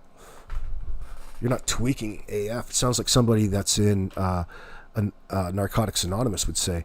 I guess it's physically exhausting. I guess it's physically exhausting? What? He guesses. He guesses it's physically exhausting, mentally exhausting, emotionally exhausting. See, there's those three again. Hey, Mike? The liar's number, the trifecta, the three. More patterns. Love patterns. Let's see. I guess it's physically exhausting. That's a qualifier. I guess it's physically exhausting, mentally exhausting, emotionally exhausting. But every day, it's just you wake up and it's a new day, new hope, and just keep going forward. I wonder what you're hoping for. Getting off of the Tina? New hope? That sounds like something that you hear in fucking Alcoholics Anonymous. Not that there's anything wrong with the 12-step process, but it sounds like something that he's parroting from Narcotics Anonymous. Yeah, you wake up every day and you face the new day as a sober individual in the circumstance. I think that's what's probably alluding to. That's where he's taking it from. And then he's applying it. That would be his experiential memory. And he's applying it to the question at hand when it's referencing Jack and Lily Sullivan's fate. You see what he did there? Well, that's just me talking, of course. Well, I'm not going to say I'm doing well, but it's better than I was at the start. I guess it's physically exhausting, mentally exhausting, emotionally exhausting. Like, you know the difference between the three. But every day it's just you wake up and it's a new day, a new hope, and just keep going forward. Quote, yeah, I know it's hard. There's quite a few school buses that go by, and there's lots of kids in the area I see and sad. See, that's not even a coherent statement. Yeah, I know it's hard. There's quite a few school buses that go by, and there's a lot of kids in the area I see and sad. It's not just sad for Jack and Lily.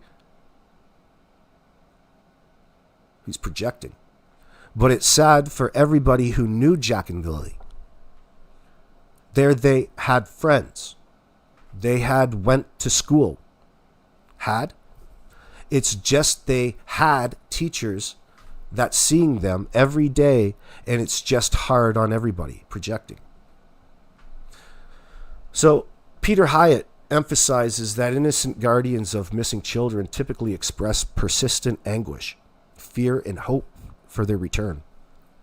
Daniel's claim of doing better than I was at the start and framing each day as a new day, new hope, resembles a grieving process rather than an ongoing distress of a missing persons case. This suggests he may know the children are deceased. When asked about the school bus, Daniel avoids personal emotions, focusing instead on the sadness of others, friends, teachers. Mr. Hyatt would note this as deflection, as an innocent guardian would express personal pain at such reminders. For example, the children not being on the bus. The qualifiers I guess and quite weaken the statements, indicating discomfort. The repetition of it's just minimizes the emotional impact, further distancing himself from the children's absence. So Daniel's lack of personal emotional engagement and his focus on others' sadness suggest he is not experiencing the expected anguish of a guardian, potentially indicating knowledge of the children's fate.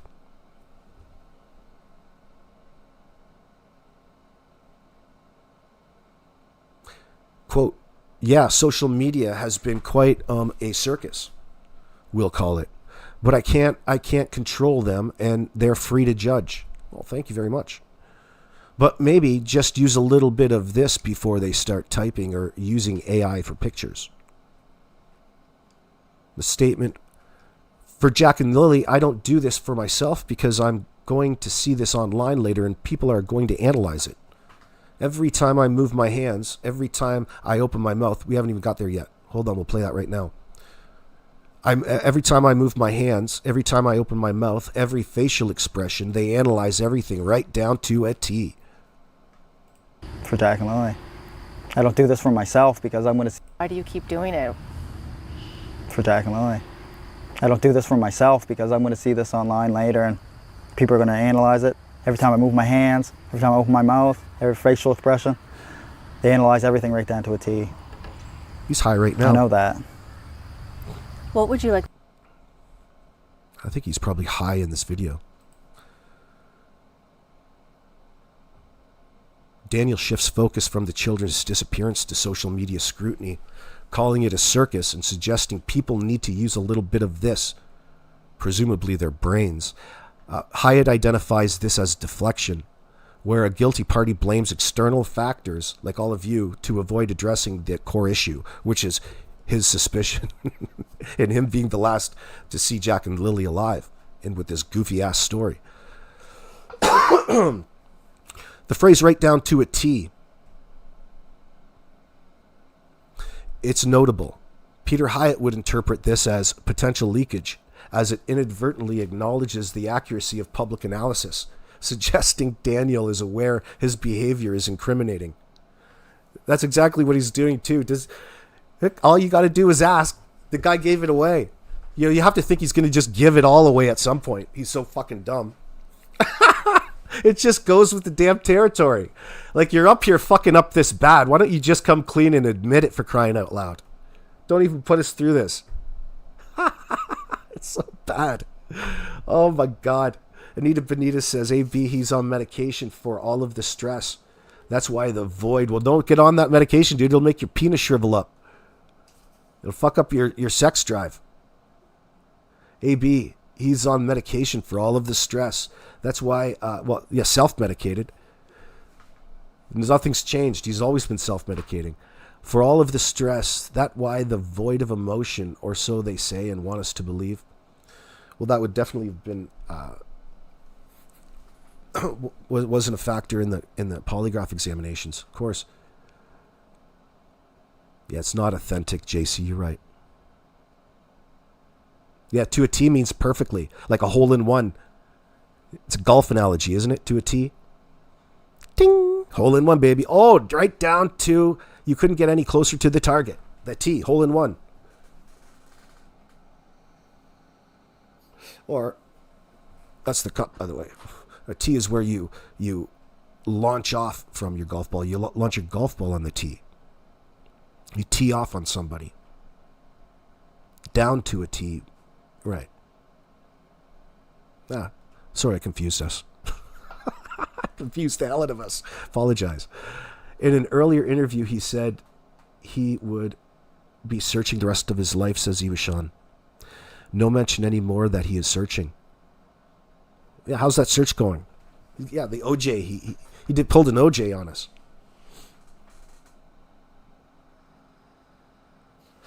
His forearm fixed. He's gripping for sure. Yeah, I bet you there's a handprint in that. There's a cartoon-like handprint in the wood of that bench right there. You're a little distracted. You're nervous, dude. You would get a failing grade. Do you remember in school when you had to do public speaking engagements every year? Listen, don't get up there and start fiddling with the chalkboard and crossing your legs and distracting yourself. You're really distracting yourself away from the point. Focus on what it is that you have to say. Look her right in the eye. Look at her right in the boobs if you have to. Look at something. But you got your eyes all over the place. Look like a goddamn Jim Henson character. Looks like one of his puppets. Googly-eyed son of a bitch. The use of a T-square in woodworking. That's right, Slim. That's a good point. Accurate, measured. The T-square, accurate, measured. It's probably where the term comes from. Never mind. He holds his rosy palm closed at arm's length.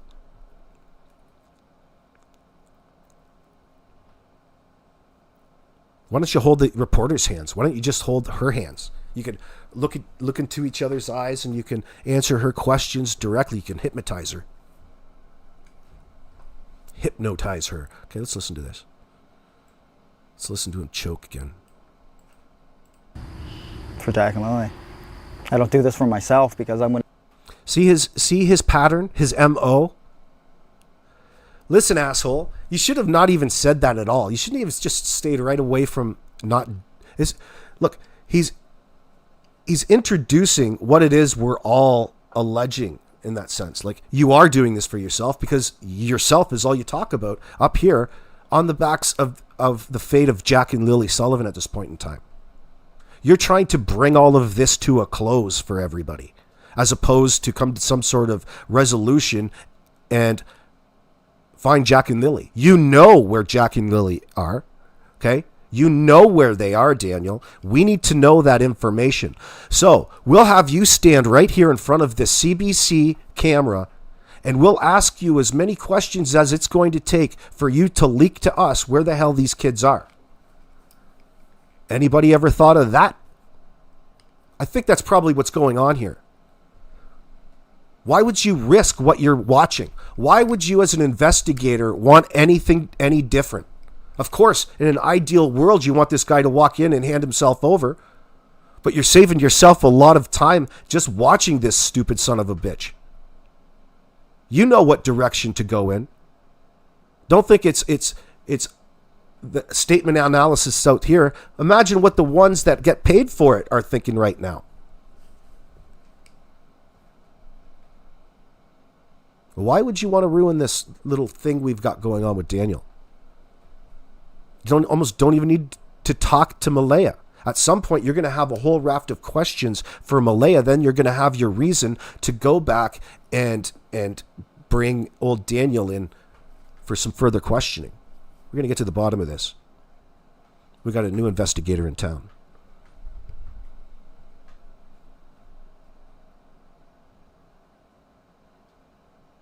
Daniel, you cannot answer a question at all. We've come to realize that. You can add no deeper context. You're superficial. You're not going to hold up to proper scrutiny from a homicide detective. They're going to fucking chew you apart. And it's just a matter of time before they have a whole laundry list of questions to ask your dumbass. One that you're going to have to provide some answers toward. And it's not going to be a choose your own adventure. You've gotten yourself to a certain point because you're the only person that's come forward with any sort of information as to the last and the circumstances leading up to their disappearance. Doesn't matter if anything that you've said, what you've not said, it's how you've said it and it's how you've behaved all along that has brought us to this point. It's been nobody online. It's been everything to do with the information that you've presented. Both false, but through the false statements we can tell what must have been. It points us in the right direction, Daniel. No matter what you say, points this investigation in the proper direction. Say anything. You can admit, deny, lie, bullshit. The fact that you're not fooling anybody with your bullshit helps us understand a more accurate tone for the probabilities of the only things that could possibly have happened in this circumstance.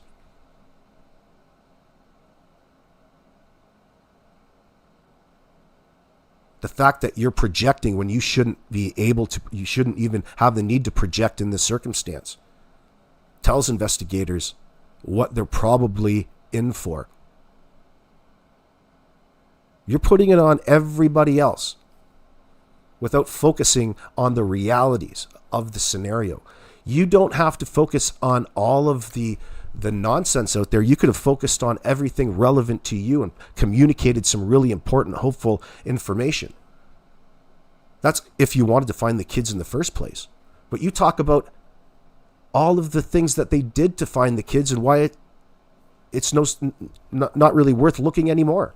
You're really indicating to us that it's not worth looking for Jack and Lily anymore. Now, why would that be?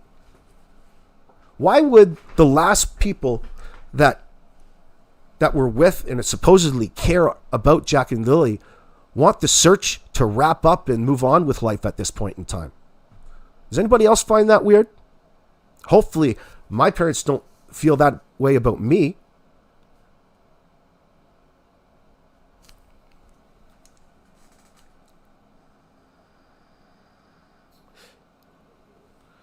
No.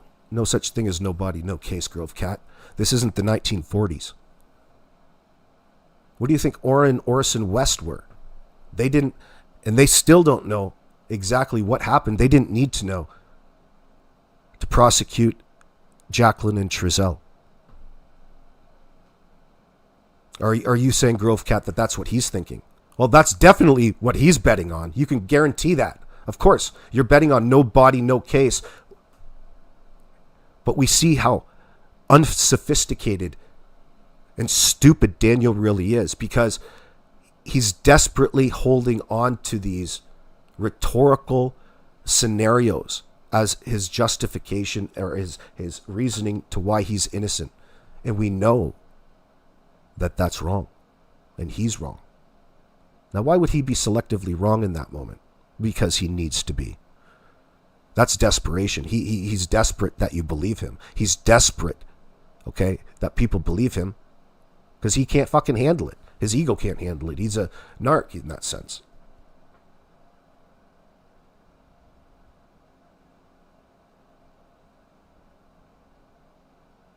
I wouldn't even say that, Jeff. It's just different. It comes down to having enough circumstantial information to convince a jury of 12 without a within a reasonable doubt that, one, all you have to do in this circumstance is convince the jury that these son of a bitches, Daniel and Janie, are lying in that sense. And that's not difficult. Daniel is presenting us with endless pieces of evidence all along the way. Like it or not, it still works against him in a court of law. Wouldn't the best thing to do if you were the RCMP in a circumstance where you're trying to figure things out is having the suspect think that he's gotten away with something scot-free and put himself in a position to be, really saying anything, opening himself up to further scrutiny. Daniel's out here because he's desperate. Not because he's clever, not because he's smart or thought this through. He's just taking it day by day. That's why we're here. And that's exactly what the RCMP are doing, taking it day by day.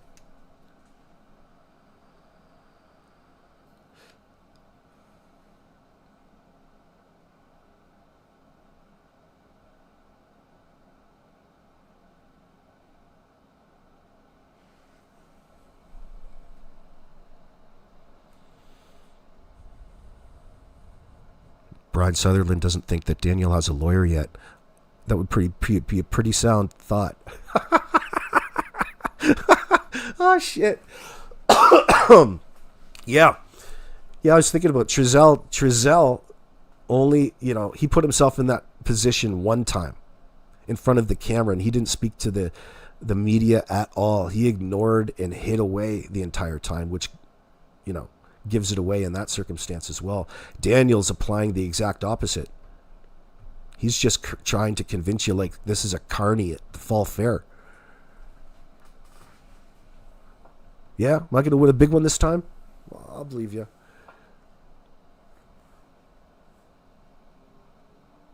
Harmony Montgomery, that's a good one. Pink Stripe, unfortunately, yeah. That's a good case to remind us. Even if convicted, the punishment will be weak, literally a few years, and they will be free. I don't think so. Yeah, I don't think so. No, they'll be getting life. This is life. And who is they?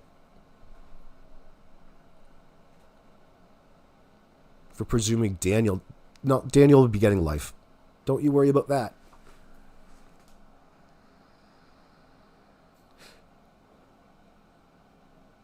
Something tells me that he won't last that long.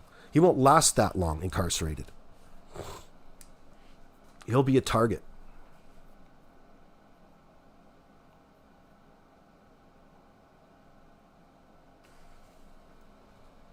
He needs a lawyer to tell him to shut the hell up, Jeff Kelly says. That's true, he does.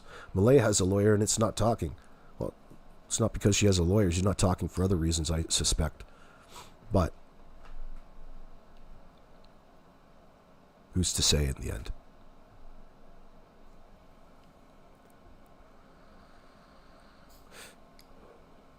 That's if the parole board lets him out, Jeff Kelly.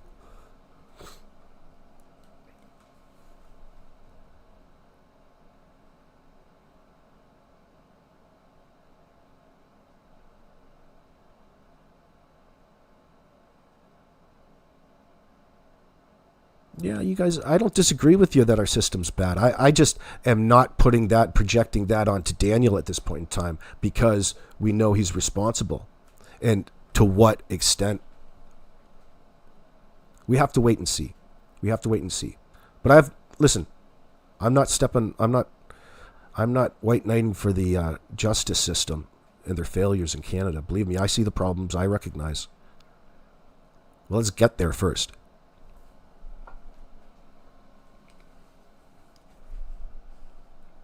I trust that they're going to have to do what they're going to have to do to a degree, and we can critique it afterwards.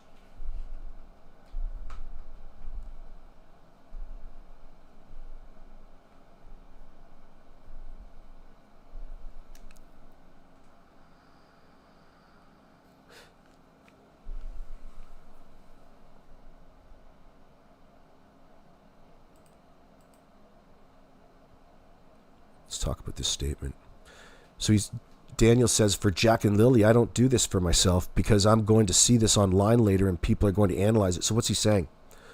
That it's of no benefit for Daniel to be out here in front of the CBC anymore? What happened to the Daniel that we first met? Aren't we being treated just like he's treating Malaya, or he treated Malaya in their relationship? What happened to the Daniel we first met, the one that was going to search forever and ever? What happened to Super Daniel? What happened to the dude that almost killed himself running through all of the swamps and the bogs and poking himself in the eyes with tree branches? He was looking so damn hard. That's the Daniel the world wants to see there, son. Now you want to close another chapter in this particular book of yours? Anybody else confused? That's me acting confused. I'm not really confused. I know why. The dude's lying. What would Judge Judy say to Daniel? Shut the hell up. Let's hear you, Daniel. I'm going to see this online later and for Jack and Lily. I don't do this for myself because I'm going to see this online later. And you see that, what he does?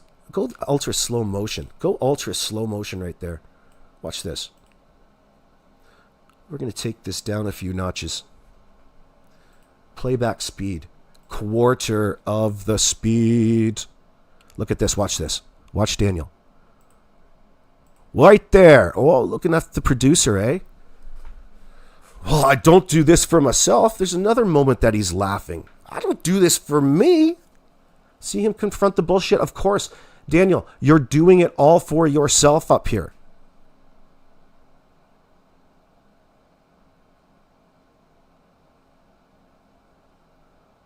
So the MO is just to utterly deny in real time. I do it for Jack and Lily. I don't do it for myself.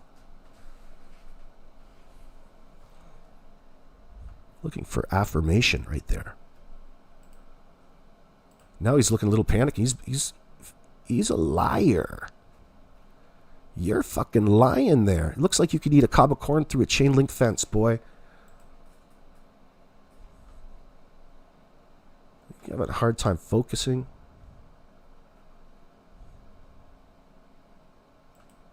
It's this teeth clenching, his lip sucking, difficulty making eye contact.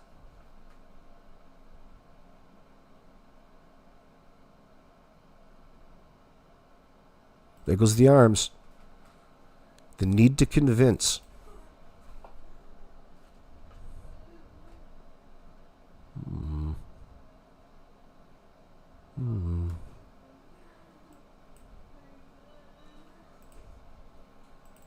Whoops, I don't want that.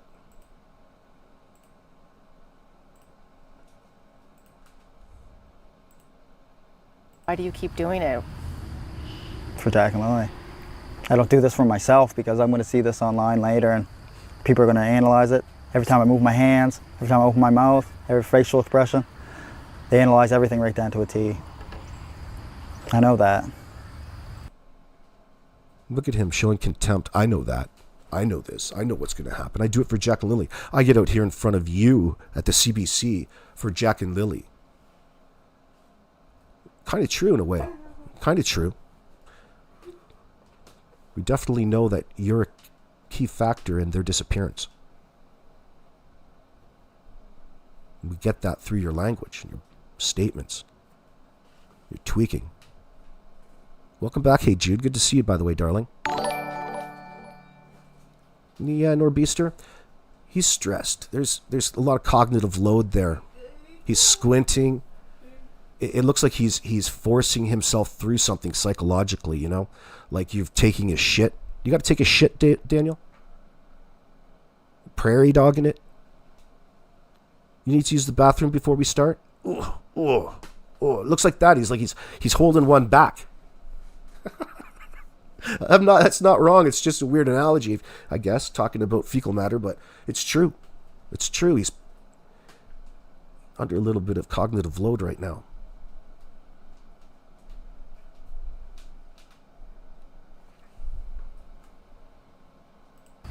What would you like the public to know? I want the public to know if anyone has any information, just please come forward.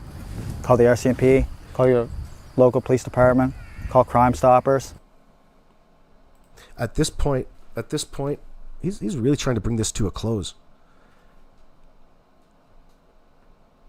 Don't you think they all already know to do that now?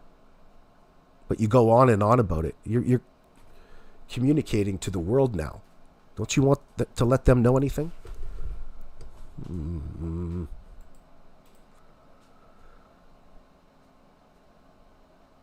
Daniel shifts focus from the children's disappearance to social media scrutiny, calling it a circus and suggesting people need to use a little bit of their brains. Yeah, we talked about that being deflection, didn't we?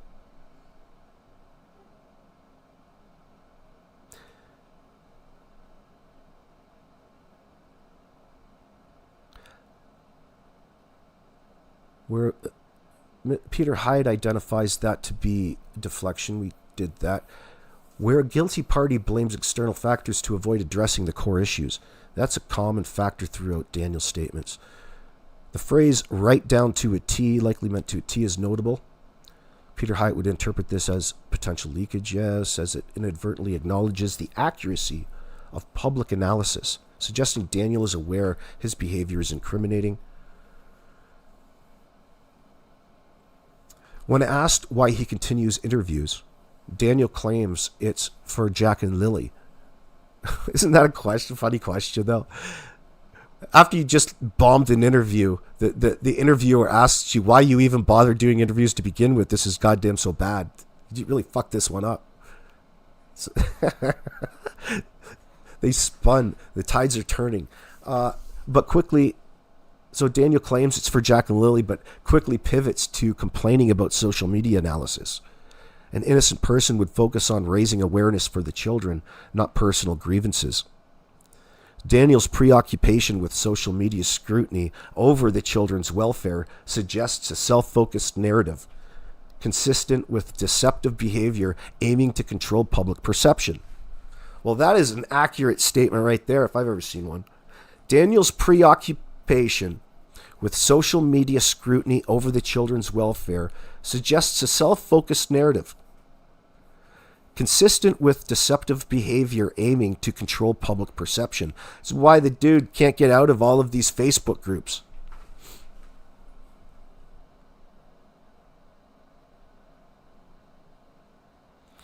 Next question is, Daniel, do you still think they're alive? Do you still think they're still alive? Yes, I hope so. I mean, that's all we have is hope.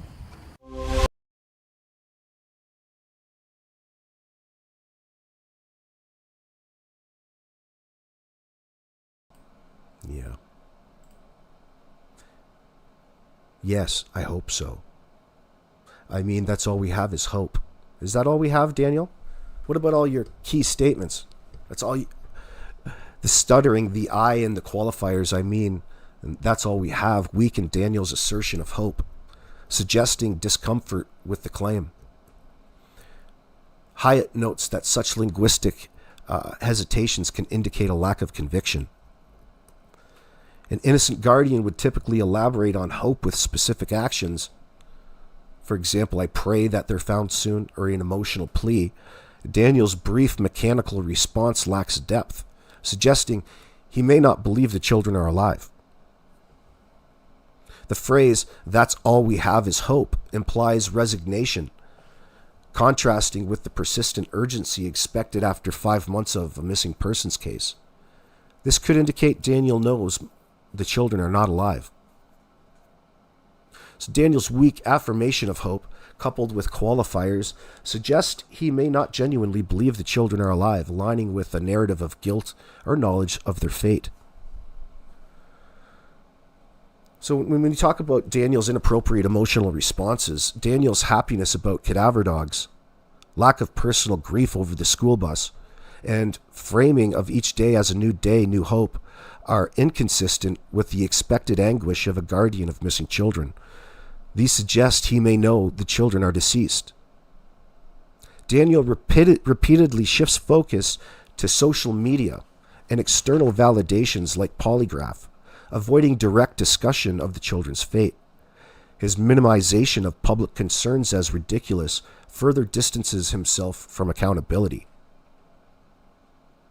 Qualifiers, I mean and I guess, incomplete sentences, those are 3 people on the property, and the slip about any of the kids indicate discomfort and potential withheld information. His certainty that dogs won't find anything suggests knowledge of the children's location. The shift from I to we in Daniel's and ambiguity about others on the property suggests Daniel may be concealing additional involvement or details. His dismissal of the wandering scenario contradicts his claim of hope, indicating he knows the children did not wander off. The detailed listing of search efforts and investigative resources serves to convince rather than to inform, which is a tactic Peter Hyatt associates with deception. Just wait, darling. Daniel Martel's statement, or his statements, exhibit multiple indicators of deception as per Hyatt's principles. His unwarranted certainty that cadaver dogs will find nothing, emotional disconnect, and focus on social media scrutiny over the children's welfare suggests he may have knowledge of their fate, potentially indicating involvement in their disappearance.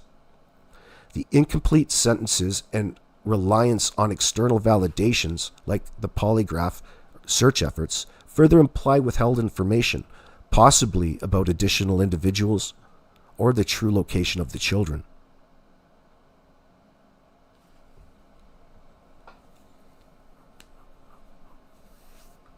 Oh, yeah.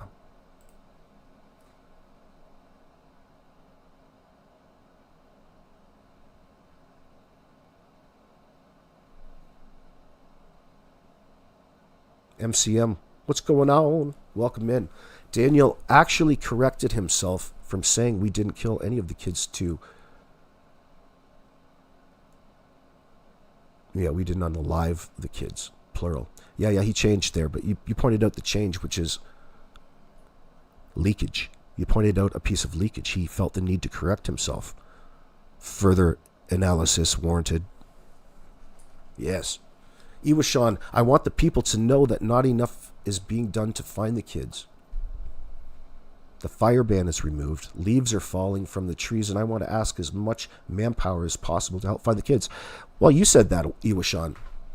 That should go without saying to Daniel. That's what he meant to say he meant.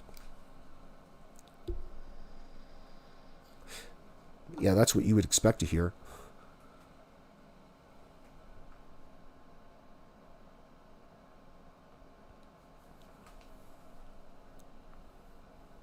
Yeah, you pointed that out, Slim. You saw that? He's shaking his head no, then adjusting his nod for hope. Did you take the last cookie from the cookie jar? Yeah, Pink Rose is 777. When he said he didn't unalive any of the kids, that was odd to you?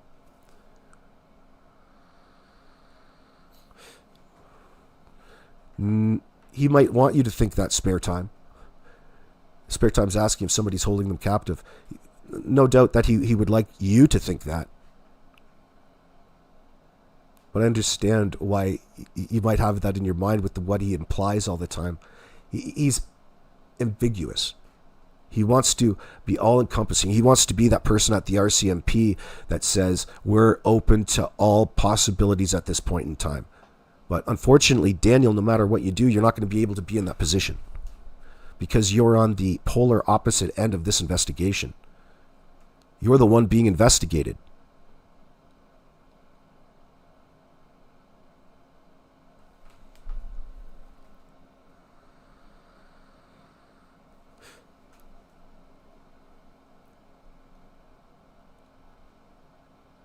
Annie, Ilyanka, to include as many other children as possible to distance himself from the specific two that were missing.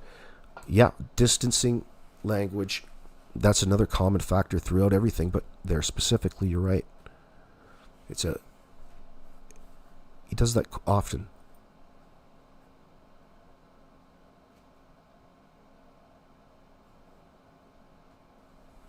Yeah, why don't you pass around that pass around that Cash App, Silver Gold. If he knows where they are not, then he freaking well knows where they are. JC, high five to that.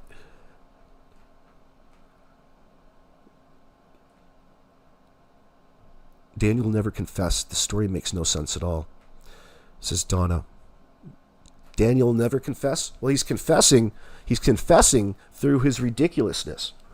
Like, don't expect anybody to buy that nonsense, but the words that his deception is giving us the direction we need.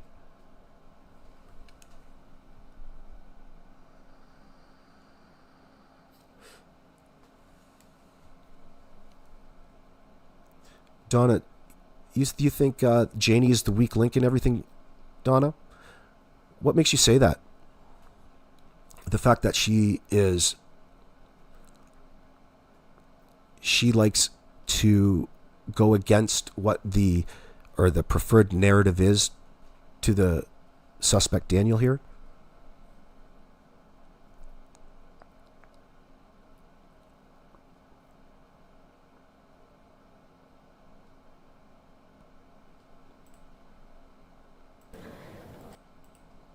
To go missing first time following immense pressure from many in their community.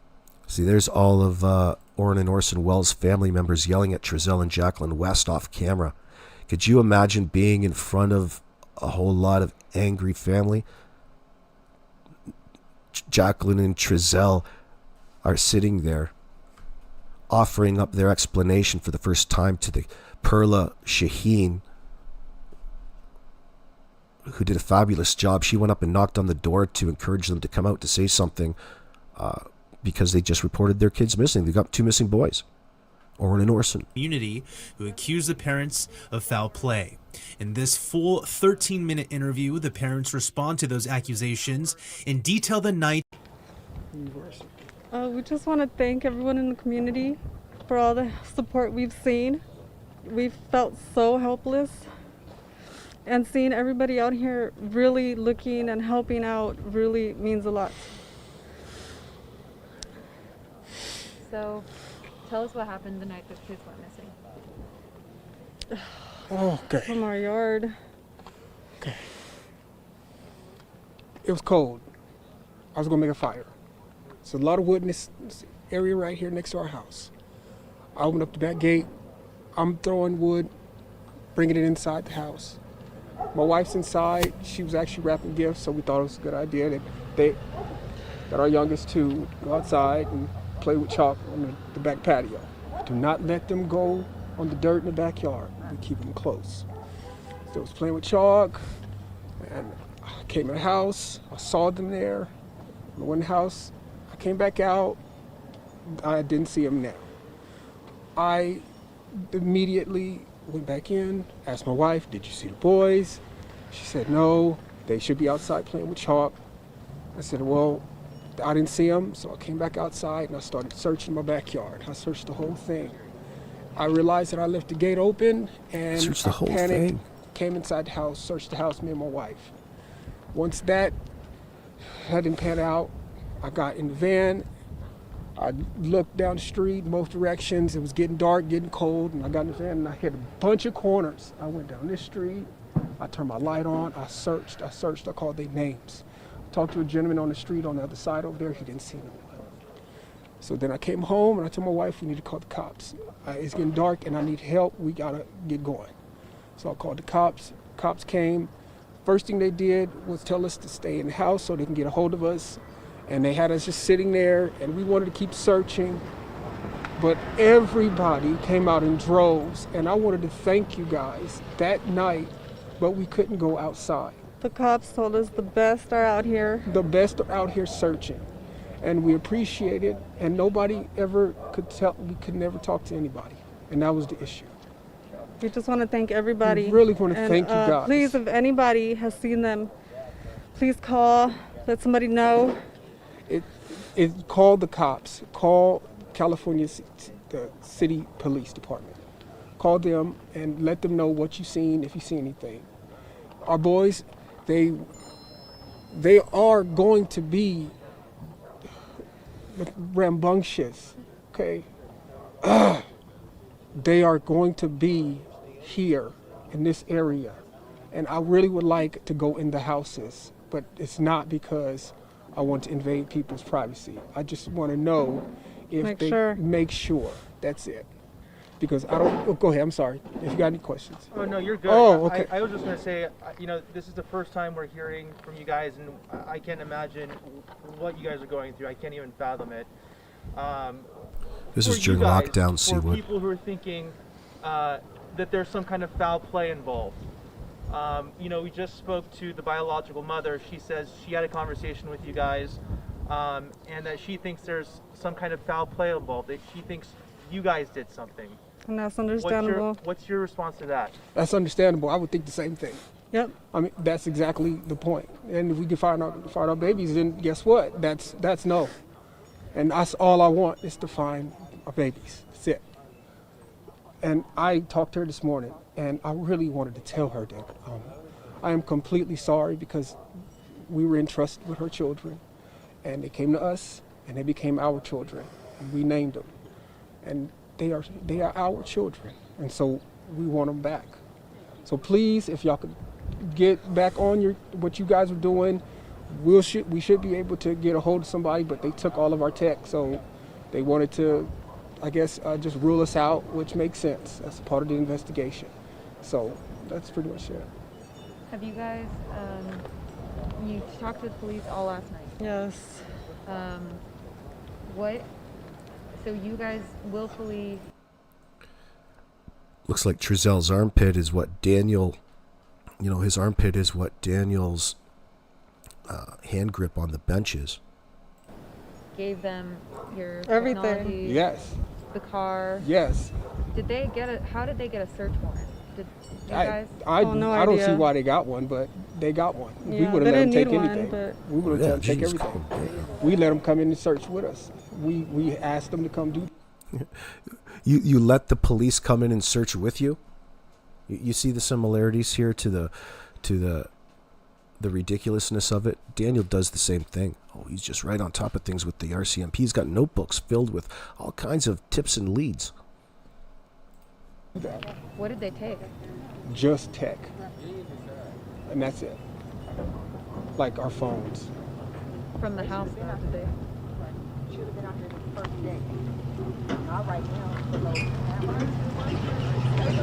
Oh, well, I guess, should I answer that or? Answer it to us, yeah. Okay, so into the,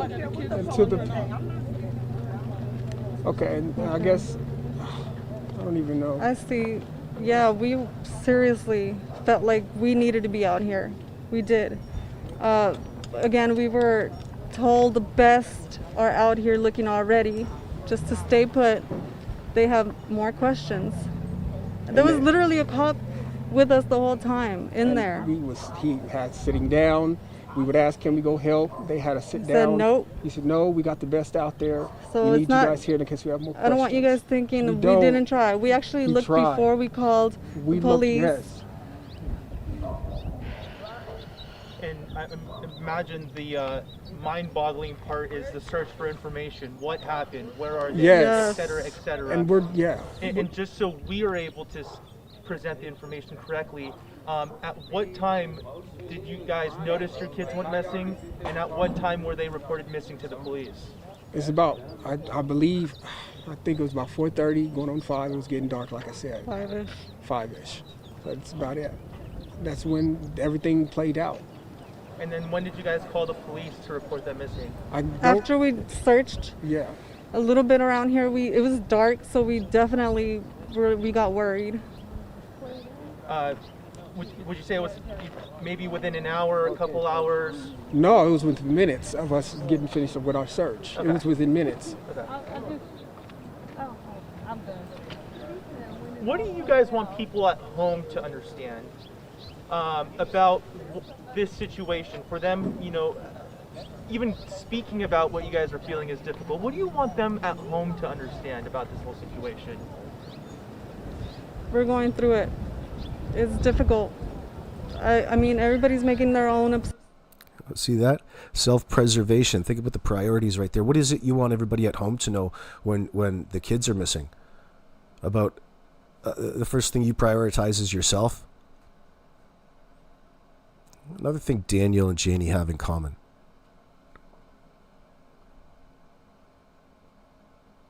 Making yourselves out to look like some sort of victims of scrutiny. Well, you know what they say, the truth hurts in that circumstance. Their own conclusions. They don't know anything. We're not sure like everything. We're not sure. We said what we See, knew. there's some leakage right there. They don't know anything. Yeah, that's her mindset. We can say anything up here that we want. We should be believed because you out there don't know any different. That's what she wants you to think. Another thing that they have in common with Daniel and Janie. Wrong answer, mofos. Mother truckers. New, and if anybody has seen them or anything, please call the police department. Would you be willing to provide pictures, or do you have any? I have older pictures. All my newest were on my phone. Okay, that's fine. A lot of people are speaking of this as, after the math, past tense. I want to talk about your kids in present tense. What kind of boys are these? Tell us about the boys. Very playful, very rambunctious, and they do love to wrestle. They do love to kind of get rough with each They're other. kids. They're kids. Of course, they would love to. They love to get rough with one another. Kind of tells me that something physical happened to them in that sense, that he's emphasizing. That Daniel does the same thing, doesn't he? When he talks about why the kids have black eyes and the fact that a 4 and a 6-year-old always have a problem with black eyes with, of course, that they're so rambunctious and aggressive, he wants us to believe. I don't think so. I don't think Jack and Lily were that way. Lily was described to be quite different. She goes through many different outfit changes in a day. She's very girly and likes girly things. Hardly a person to be engaged in fisticuffs with a 4-year-old. Man, even if there was some truth to that, why are you encouraging that sort of bully behavior at home in that circumstance? Doesn't mean much. It's bullshit. The kids weren't like that. But again, it's the superficial front, the excuse right away for why those children had physical marks on them, i.e. black eyes. To go out, but so during the pandemic, we wasn't trying to go, out here. And so we stayed inside. Did you guys ever go out and search? Yes, we did. We searched before we called the cops.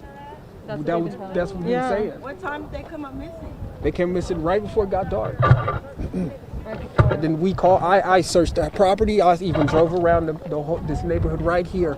I even talked to a gentleman on that side, one of those streets over there. I said, did you see some little black kids? Did you go that way looking for them? That's the way I was going to come. But when I came back home, I decided to call the cops because it was dark.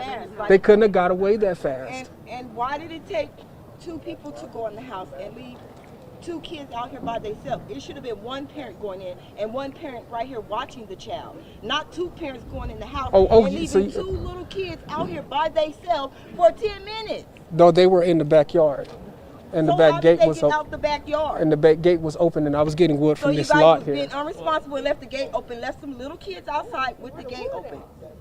All right. Sorry, you guys were talking about your boys who you're, I understand. For a mother, a mother's intuition, I know you were saying, and we'll get your names after this, but you were saying how you feel like they're in this area. Do you feel the same way? And what is the intuition? What is the sense you get? What do you think happened to your boys? Do you think someone took them? Do you think they're lost? Do you think? Yeah, definitely. I definitely know they're not walking around. They're not that kind. They do not just roam around. These patches. They definitely, I think definitely would have been picked up or something. That was my assumption. Have they ever taken off out of the yard before? No. They've never taken off? No. You guys are new to Cal City, right? Yep. How long have you guys been living here? Just 3 months.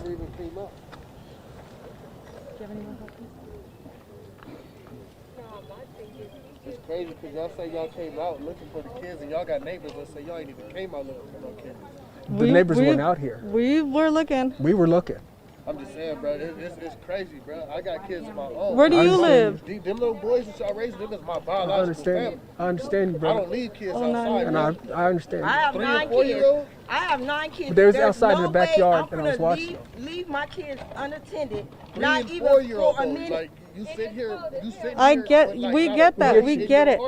They were in the We backyard. feel it. You don't even look like you worried, But bro. you said the I've- gate. I've but been- why would I've been okay, y'all going know through it y'all all finna, the y'all few know y'all days. finna go inside the house, right? Y'all are foster parents, right? No. Okay, we're but y'all adopted adopted parents. them, Yeah, right? they are Okay, children. shut the gate. Go in the house. Why did it take both of y'all to go in the house and leave them outside by themselves? I understand And that. y'all know the gate was Why open. haven't y'all been out with the people around this neighborhood looking with the kids? Because we already told on said camera. that. I We already see told on y'all camera. on no cameras last night. I No. didn't even see y'all out here praying with them people. Them people was out to take care of my nephew. Not this, not supposed to happen. I understand. Y'all was supposed to take care of my nephew. I understand. You act- If anybody's watching at home who knows anything, or if somebody who has these kids, if they're watching, what is your Oh, that's what makes it so powerful, Seawood. Absolutely, CPS really dropped the ball in this case, but that's another story. That's all. The people that are yelling are Orin and Orson Welles' biological family. Mother, aunts, uncles standing there. The CPS took the kids away from the mother because of something there's a questionable reason. One of the kids, and they ended up moving the rest of the kids. She was a very young mother, and they took the boys away from her to foster with Orin or Trezell and Jacqueline, and then they ended up adopting them. For whatever reason. In this circumstance, it was nothing short than trafficking at this point, but nobody wants to really talk about what it was. It's what it looks like. Like, first of all, Jacqueline and Trezell are barely 30 years old. What business do they have, and what sort of income do they have that they can cover 5 children, having 5 kids? They were using Orin and Orson as, and they're living off the payments that they got from fostering and adopting these 2 kids, the tax benefits.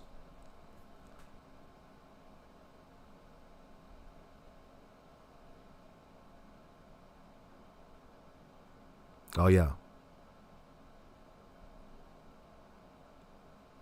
Orin and Orson, classic and sincere. Yeah, they know the boys as classic and sincere. Pettis. He went and fostered them Think about the type of authoritarian individual that he is. He had to really mark his dominance over the situation by going and renaming the children, taking their names. What don't you understand, Ambrosia?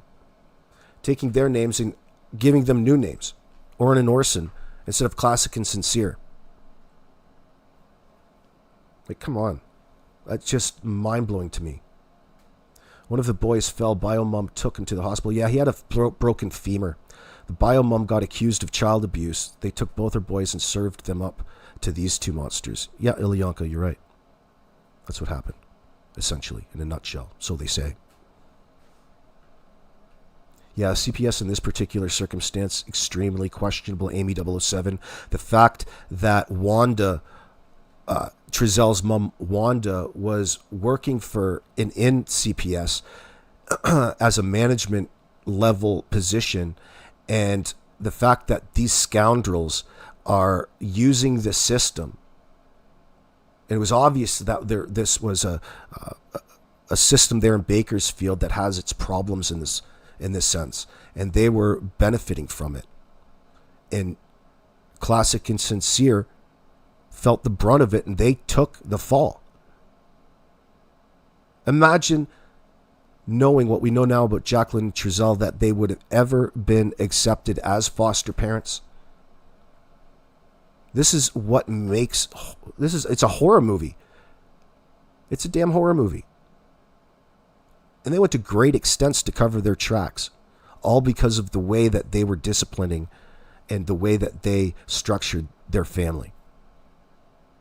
And how would you ever give two babies over to Jacqueline Trezel, who already had 3 kids and lived in a small 1-bedroom apartment? How does that work? It works because Wanda makes it work. They need the income. It doesn't matter. They'll deal with it. Overlooked. Then it became a problem.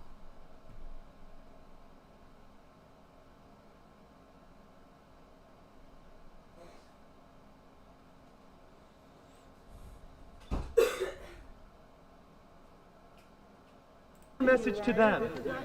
The message has always been, as soon as possible, call the California City Police Department, and please bring our babies home. And that's that. That's one of the reasons why we actually didn't want to do this. This is the reason why. Because we were under orders to stay in the house, and this is the reason we didn't want to do this. So none of the family could sit out here and attack us. Well, that was very uncomfortable. Best thing I've seen so far. See the need to make them paint themselves as the victims in all of this, and how unnecessary their judgment in real time is. Who does that remind you of? stay because they're going to need to contact us. And we cannot go outside, and that was the issue.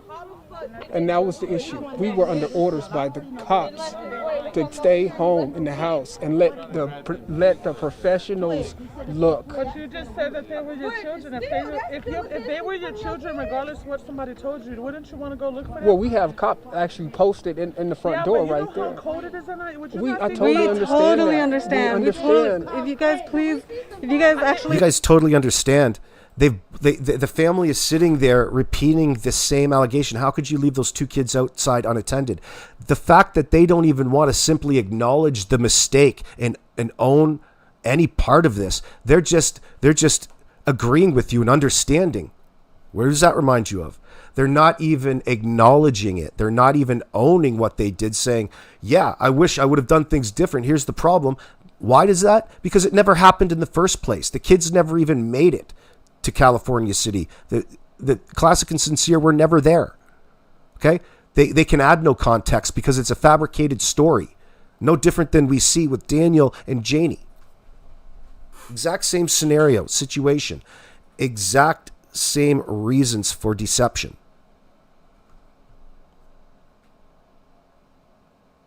Similar forced responses. Oh, we understand what it is that you're saying, and that's all they got. But yeah, we understand what you're saying, but. We have that question, we should ask the police officer. The situation, but do you see how it seems that, Yes. that the kids was left unattended? You're going to have to. Why don't you guys just go read the documents?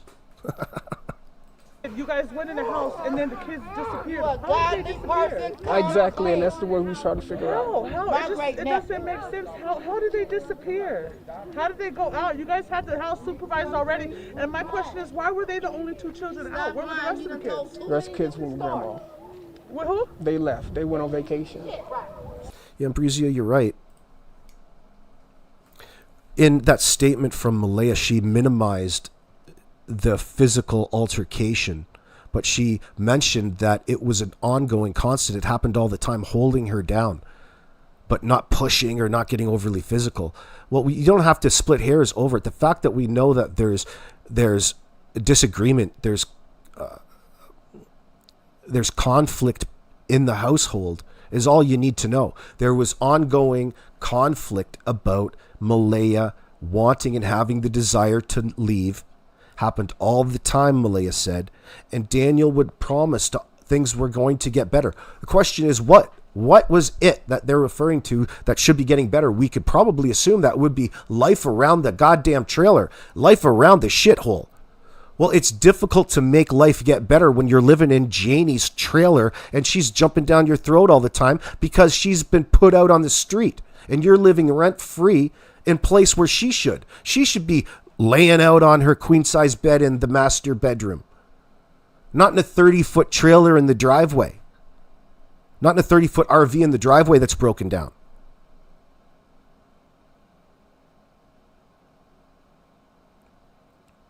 It was not an ideal scenario. That's why she wanted to go. Daniel kept promising something that would never and was never going to happen. She had to leave. Look at the longer she stayed with Daniel, the worse it was for everybody because they were restricting her of financial aid for her children, her baby bonus check, because Daniel wouldn't file his tax returns.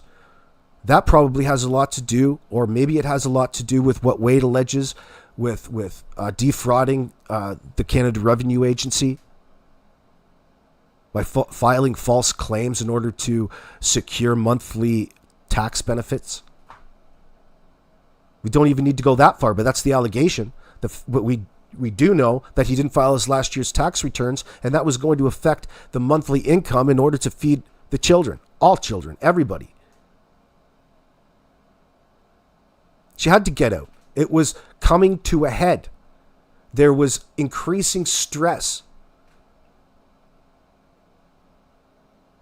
And Daniel, being under the influence, was always promising tomorrow and being the classic procrastinator that tweakers are. Disregarding any sort of responsibility when it comes to life and losing yourself in the throes of your addiction. Yes, that was happening. She claims that it would be interesting to know that story. It would be so interesting to know the story about the day before she was going into the hospital to be induced. What is it, and what's significant about that when you found out Daniel was a drug abuser? What was the story that goes along with her mentioning it? So that's the first time she realized it. So for all of Meadows, for all of their relationship, all the time that they'd known each other, he's been abusing these substances. You've been lying to her then. Okay? In other words, you're lying to Malaya, and she's there, and she's got knocked up under false pretense. She's fallen for a man that isn't real. It's a projection. You're a drug addict. You're lying about who you are as a person, okay? And making all kinds of false promises in order to make your fantasy relationship last another day. That's what happens every single time when one person in a relationship becomes addicted to a substance. And it's going to be no different here.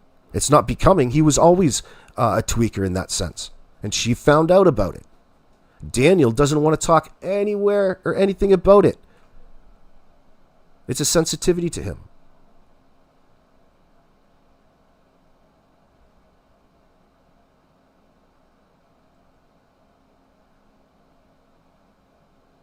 Friends, it's 2 hours and 40 minutes. I love you guys. Thank you for being here. It's going to be one of two today.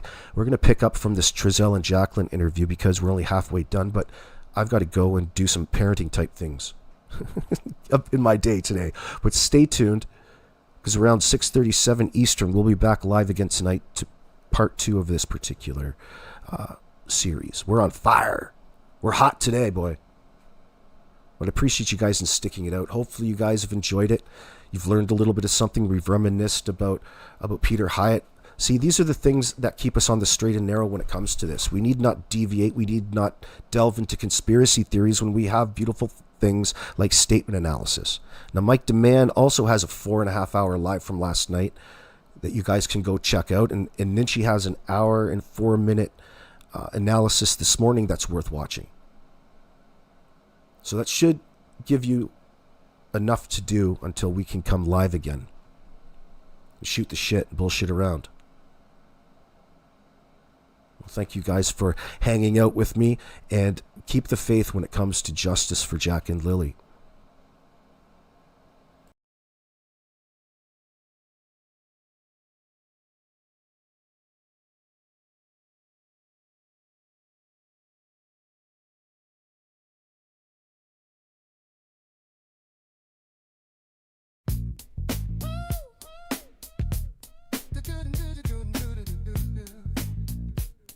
Ba-ba-ba-ba.